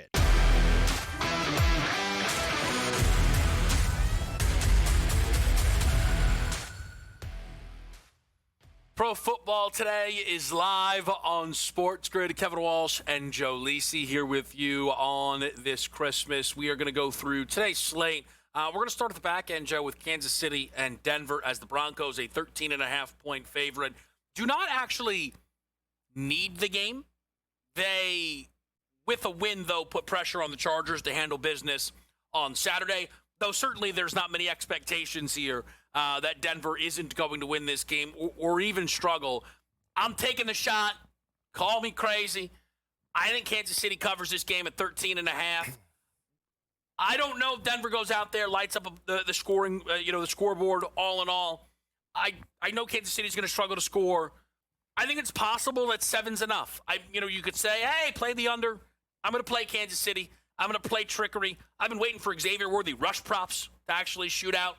I think that's on the board. But all in all, I like Kansas City, Joe, at 13.5. Yeah, I mean, I think Denver cleans the clock in this match. All right, so we didn't see that coming. But wait a second. Are you going to tell me that? But I Hour still 3? I still think the props come in for Kansas City. I think they'll be playing catch up. Sure. I do feel that the 36.5 could be live in this game. Okay, so opposite of what I said. Well, you think low scoring? I mean, how low scoring? I mean, last week it was 26-3, 26-9. What was it last week? Now, look, it's the last home game. Yeah. For a team that has made the playoffs in the AFC Championship for like the last 7 years. Right. And you think that you don't like the 36.5? No. Okay. I just said I know you did. I let you talk. I zoned out. It's Christmas. I like Denver. Look, Denver coming off the home loss, going on the road to their arch rival. They have a chance to stick a fork in them. Sean Payton, I think, would love to give it to Andy Reid. Just So kick you him like when Denver he's by a shutout? Not a shutout. They beat them 38-0 last year when Carson Wentz started for them, remember? Yeah, Kansas City punted that game. Okay, so, all right, but Ola Duncan gives you what today? See, that's the thing that worries. Like, what are we getting out of him? Are we getting $150? Are we getting any explosive plays? You're telling me Kelsey took the night off, Marquise Brown. We're not going to take any deep shots. We're going to be down 14-0, and Reed is just going to be sitting there with his burger going home? Stop with the burger. He loves burgers. Stop with the he burger. He does. You think Kansas City against the Denver Broncos goes caution to the wind, 35 pass attempts, Chris Oladuncan? Yeah, why wouldn't you? Like who is Ola Duncan in the grand scheme of things? But who is he? Do you need to risk his health? Like my point is, he's getting paid. Let him chuck it. The kid's from Tampa. Let him put it up 50 times. So you looked up that he's from. You had to find a way to fit that in. He's 11-1 to throw the ball 40 times in this game. To lead all passers today, what would that be? What is that number? I'll tell you. Because you like big bad Dak. Yeah, he's 30-1. Give me. I think Josh Johnson's more live than I that. got to do some recon on this Ola Duncan, a little deeper. You've completely lost your mind. I will say for Kansas City, I last week bet them against the Titans because I felt that it was a bit of a pride spot. And you can say that bared out to not be true. Really, they ended up with a safety, and they kicked the field goal. They took the lead. And the next thing you know, Gardner Minshew tears his ACL. I understand that it was 3-2. The next drive for the Titans was a touchdown, but Gardner Minshew left that game with an ACL injury and the lead. And we have heard from, the reporting from Dr. David Chow, he probably, messed up that ACL. He was probably out there playing on it longer than he should have been, all in all. So this is a spot for me where I think Kansas City goes out there, covers a football game. I think they're going to look to run it. It's why I bet each team for a rushing touchdown. All right. I don't think this team gets in the 10-yard, inside the 10. Well, that stinks. If now they're not going to move the ball, this game's going to be a snooze fest. No, but You're just pumping saying it up inside like the it. 10, I think they're going to be looking to run the ball. Is that crazy? Yeah, it's crazy. It is crazy. What's the reason why you would run the football? Well, like what?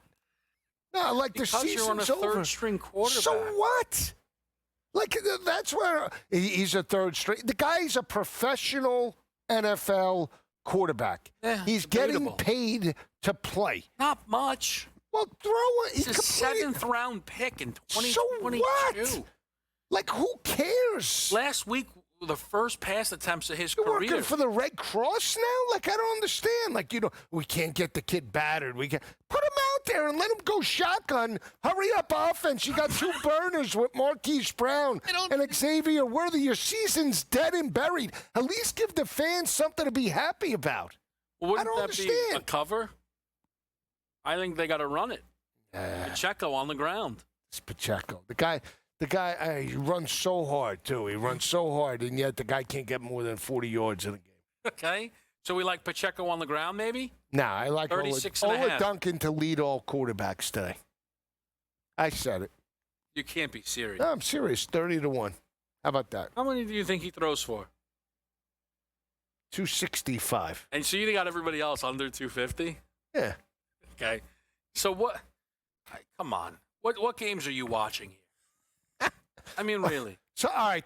Let me go ahead. Let me ladder it up. Let's see what you can get for Ola Duncan to throw. It doesn't even go to 300. I got 275 at 14-1. Let me look around. Let me look around for you. Go ahead.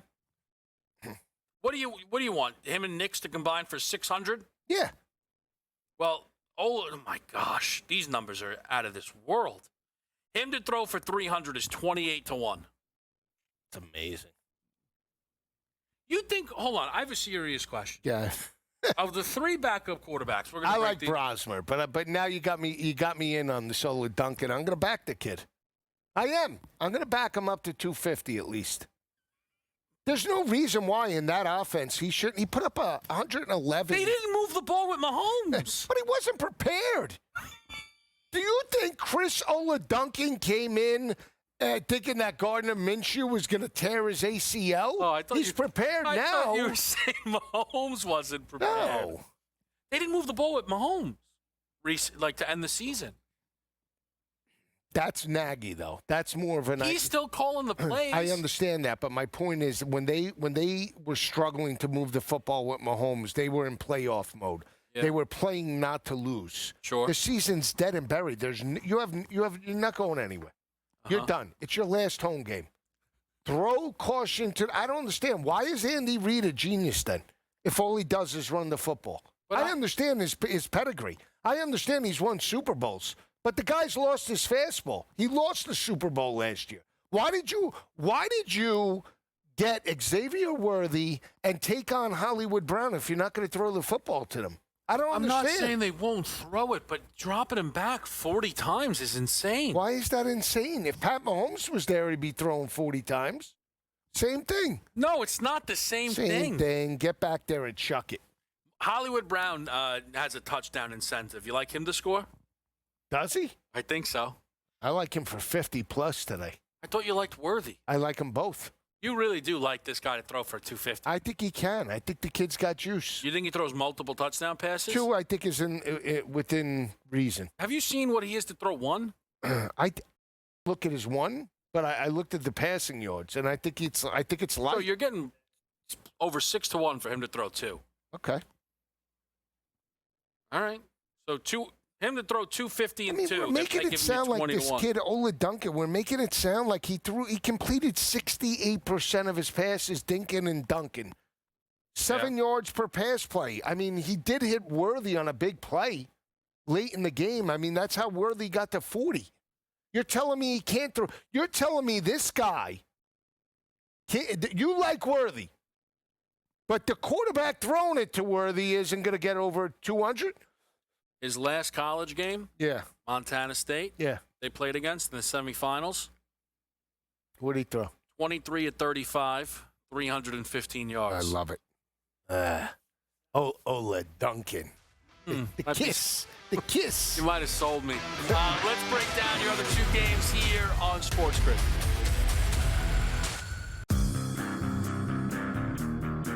When did we become, so bitter that we can't accept another man's apology? We make mistakes all the time. And as a grown man, you have to say, I'm sorry every once in a while.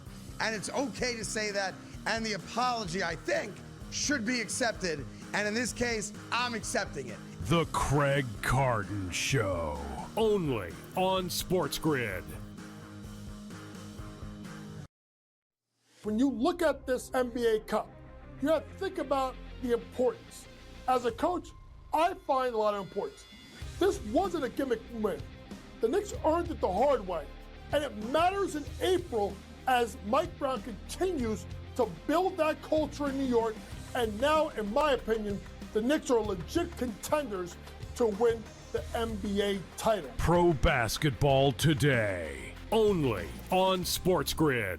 Football contest season is back, and so is the Las Vegas Football Contest Show. Season 2, the sharpest football contest show in the land. Focusing on all 3 Circus Sports contests and the Westgate Superbook Super Contest, we handicap the games and release our contest picks every week of the season. Featuring Super Contest champions Brady Cannon, James Salinas, and former NFL player Mike Pritchard, all team will have you prepared this season like none other. Check us out every weekend right here on SportsGrid. The tree is set, the gifts are ready, but the real action is just getting started. What gifts do we have for you? From the first tear of wrapping paper to the final whistle, we are live. Join SportsGrid all Christmas Day for the ultimate coverage. Don't just celebrate. Somebody pinch me. Is this real? Win. Merry Christmas from SportsGrid.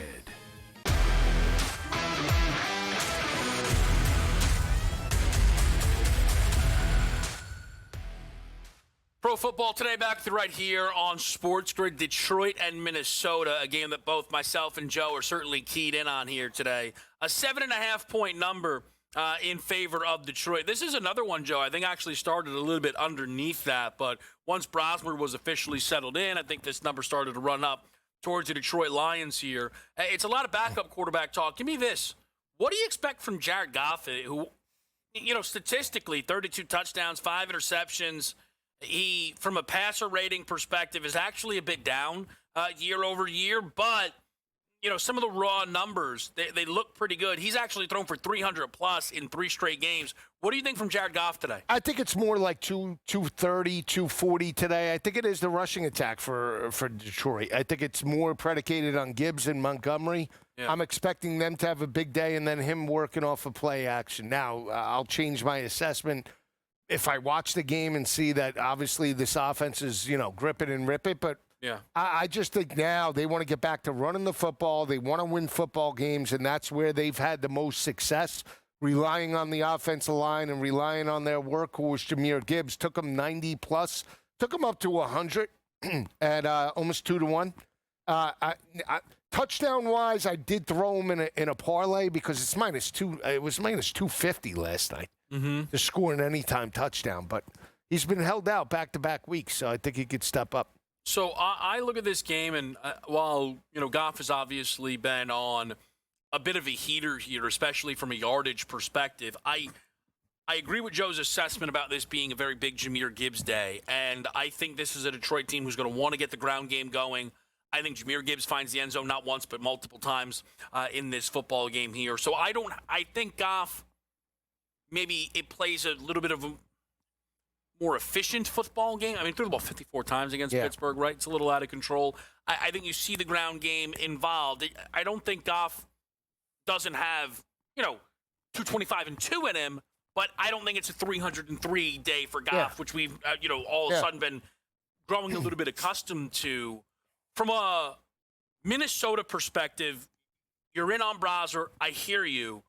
They are missing 2 players that I think make some of the props interesting. TJ Hawkinson. Right. You know that I'm using that to justify my Justin Jefferson plays or helping that, that action. The other one, Joe, no Jordan Mason. Yeah. Do you think Aaron Jones gets like bell cow type of usage here in this spot? Yeah, it's possible, but again, is he going to be able to run on Detroit? I mean, we saw Jaylen Warren. Aaron Jones is not as physical of a runner as Jaylen Warren, but again, I think it's more they have to throw to run in this game. I think Detroit looks to take away Jones early, and that's where Brosmer is going to have to make plays over the top, and I think he could do that, and then maybe then you get Aaron Jones going, especially without Jordan Mason, because Jordan Mason's the more physical running back, right? They're going between the tackles with Jordan Mason more so than Aaron Jones, who's been injury prone and likes to catch the edge. So I think it's a little bit different in the rushing attack today, but it has to be started with Brosmer being aggressive and O'Connell being aggressive on first and second down, throwing to open up the run, I believe. So for me, I think the Aaron Jones stuff is tough to get that full read on. And I don't find his numbers to be cheap enough to be all in all worth playing but because they just really hopped them up from that Mason perspective. Washington and Dallas here, very similar number. This game's coming up in about 15 minutes time here. It's Josh Johnson. It's Dak Prescott. I'll tell you, I'll say this, and again, I guess it's classic you and I fashion. The 2 backup quarterbacks that you're most interested in are clearly Brosmer and Ola Duncan. For me, it's Josh Johnson. The last time Josh Johnson basically, played close to a full game was 2021, but he did throw for 300 in that game. And the Dallas offense is the Dallas offense. Johnson's not going to get benched or anything of that nature. If Dallas is up, I know that maybe isn't 21-7. Johnson's leaving this game with 40 throws. I mean, he's got a pass attempts prop 28.5. His completions prop 17.5. Why can't he not complete 25 passes? I agree. That's why can't Ola Duncan? Why are you buying into the old man with Josh Johnson? I do believe without Rodriguez and without a legitimate rushing attack, going to be very difficult. We know Johnson's not going to run like Mariota either. in any type of RPO game, right? He's mobile, but if he's the only quarterback that you have up until this point, and you have a practice squad backup, then you're in deep trouble, right? Yeah. So it's going to be – I'm curious to see, though, how they attack it because they were still aggressive, Kingsbury, against Philadelphia last week, right? They remember the opening drive. They get down to the goal line. They can't score. They kick a field goal. They were still aggressive in that type of mindset. You would think with a journeyman, even though he's a little older, you open up the playbook and allow him to rip. Yeah, I think that is certainly on the board here. I think this is just a game where you see Dak Prescott play fantastic, though. They're playing a bad team, and there's no pressure. Maybe. I really think it's all on the board. You want to get 400 for Dak? So the one thing that I was thinking, and let me just pull out kind of some of the prices here for these combinations, because I know that you and I don't mind. Now you got me thinking. That defense is so bad. Should we just put Dak 300? Well, I am gonna bet this. Dak and Josh Johnson to get to 600, it's 8-1. I mean, if Dak gets to 4, Johnson's gonna get to 250. So maybe I should play it more. You're right. 650 is 19-1. I don't see why not. I really don't. I know I'm making it sound so easy, but yeah, you got it off Christmas. Santa's here at 300. Yeah. 2 tutties. I expect these guys to throw. I really do. I mean, them to get to 500 is 153. That's a little light, though. That's a little light. What about Nixon, Ola Duncan to combine for 600? I know what you're thinking. Yeah. Each game to combine for 500 passing. Yeah, what do we have? Give me a second. I'm cooking up here. Here's the thing. Some of you out there might be like, man, I feel like they've been doing Sell Me Something the whole show. We have been. You seen these games? It's Christmas. Me? It's Christmas. Yeah. You know what's funny? You know who worries me a little bit? Bo Nix. 500 is, sorry, we're 67-1. That's it? That's it? For each game to get to 500 plus? Yeah, you're right. No, that's not very good. Well, we're getting 660 on Nix and Ola Duncan. Let's get them out of there. We want nothing to do with them. Let's get Goff and Brosmer out of there, and let's take Dak and Josh Johnson for 6. I think that might be really where it is. Debo for 200. Debo. I know that's your guy. I know he's always been your guy, but no, I like McLaurin, but everybody's going to, I think, back McLaurin today. Debo for 100's 10-1. Not bad. That's good. They're not offering 200, though. I don't know why. 140, 51-1. They know he's going to get there. Yeah, they're trying to protect themselves. Best bets and Sell Me Something next right here on SportsGrid.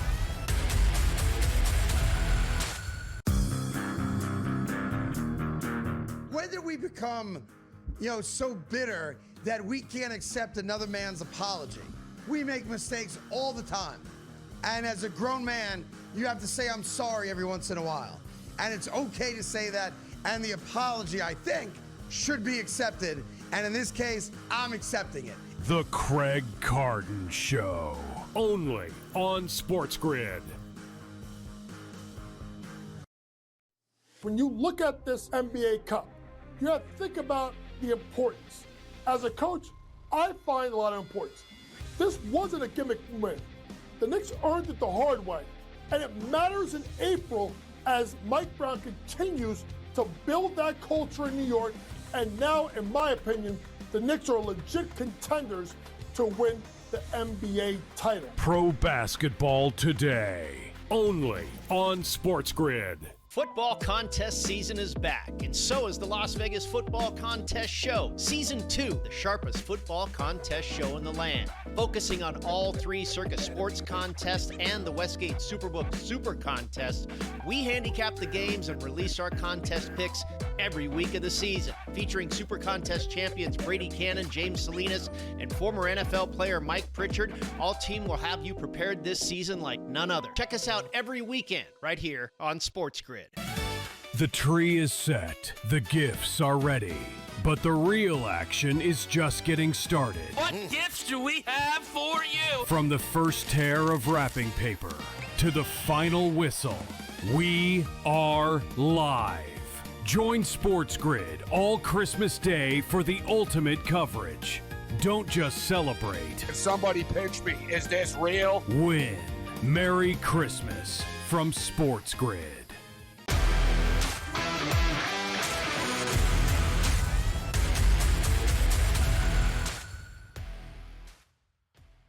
All right, people, let's put them on the board. I think we're actually going to let Best Bets bat lead off here, and then we'll do these Sell Me Somethings. There's a lot of anticipation for them, Joe, as always. But people do love the Best Bets. Did we go 2-0 last week, Best Bets on Sunday? I think we did. I had you had the attempts for Lawrence, and I had the over in the Cincy game. I think they're still scoring in that game. My goodness, what a rocket ship. Yeah. Now, I think you've always said this, and I think this is true. The holiday special shows, the Best Bets, those are in a separate category, right? Yeah. So those are going to look a little different, I think, for people. So let the people know your best bet here on this slate. Taking a side, no total today. Huh? Like I said, they're going to look different, people. I try to warn you. Taking the Vikes, plus the 7.5 with Brosmer. What do you think about that? I just look, they beat this team earlier. I just think that Detroit needs the game, but they have a psychological problem. I really believe that. They can't just go out there and think they're going to win now. They have to actually do it. Yep. And again, I do feel they win, but 7.5 in a divisional matchup game, give me the points with Brosmer. I think they keep it close. So they'll lose 28-24. I mean, I'm shocked that the total was 43.5, though. So in some capacity, I'm surprised to not see you kind of where I am. But again, I think we could both get where we're looking to go. I am playing the Lions team total over 25.5. I think the fact that you can get 26.5 at a great price is incredibly worth it here. Since Dan Campbell took over, this team averages 30.4 points per game. They're a top 5 scoring offense in football. And the game that sparked the change was actually that loss to Minnesota. So I think Campbell will be in extra prove-it mode. They've not missed 30-plus points in consecutive games with Campbell calling the plays. I find this number, quite frankly, to be outrageous. I don't really know how they got to this number here. I think it's likely because they can't have Detroit laying 14, and they don't want Brosmer's team total being, 25. It's in its own right there. I think it gets us a lot of value on a Lions team total. I'm looking for Gibbs to score 2 in this game. I know you're looking for Gibbs to have a big day on the ground. I feel really, really good about it. Speaking of big days on the ground, Joe, that's where we go to your Sell Me Something. Yeah, unfortunately, I just looked. Rodriguez is out. Really? So, they only have Krosky, Merritt, and Jeremy Nichols. Yeah, inactive today. I missed that, actually. My apologies. That did come out a little bit ago. So my Sell Me Something is going to look a little different. If he was in there, it was 3 running backs to hit 100. It was going to be Chris Rodriguez. That would have been plus 490. Jahmyr Gibbs to hit 100 plus 2.25. And then R.J. Harvey to hit 100 at plus 640. Yeah. That would have paid 140 to 1. So I don't know what it's going to pay with just Gibbs and Harvey, but I still like their shots. I still think they have a good shot. Let me see if it's updating right now what it is. Here it is. Yeah. It is, it's 32 to 1. Wow. That's a shame. I really did not expect Chris Rodriguez to be out. 183 to 1. My bad. 183 to 1? Mm-hmm. What do you put in? Krosky Merritt? No, I mean, it's voided now. I mean, So you're saying what it was, the price. Yeah. So what's the pivot, Joe? What's the pivot? Do you like Krosky Merritt in this game no, or not I don't. really? I don't. He's not a big back. They got him booked at 59.5. You want to take McNichols? He's a bigger back. I wouldn't mind a McNichols number, but I rush receiving 39.5. Dump down Josh. I don't know. That really throws me off a little bit here now that you don't all of a sudden get to play with that. Well, I'll tell you what. Maybe I'll make it easy on you for my Sell Me Something. Good. All right. LeBron James triple-double, 20 to 1.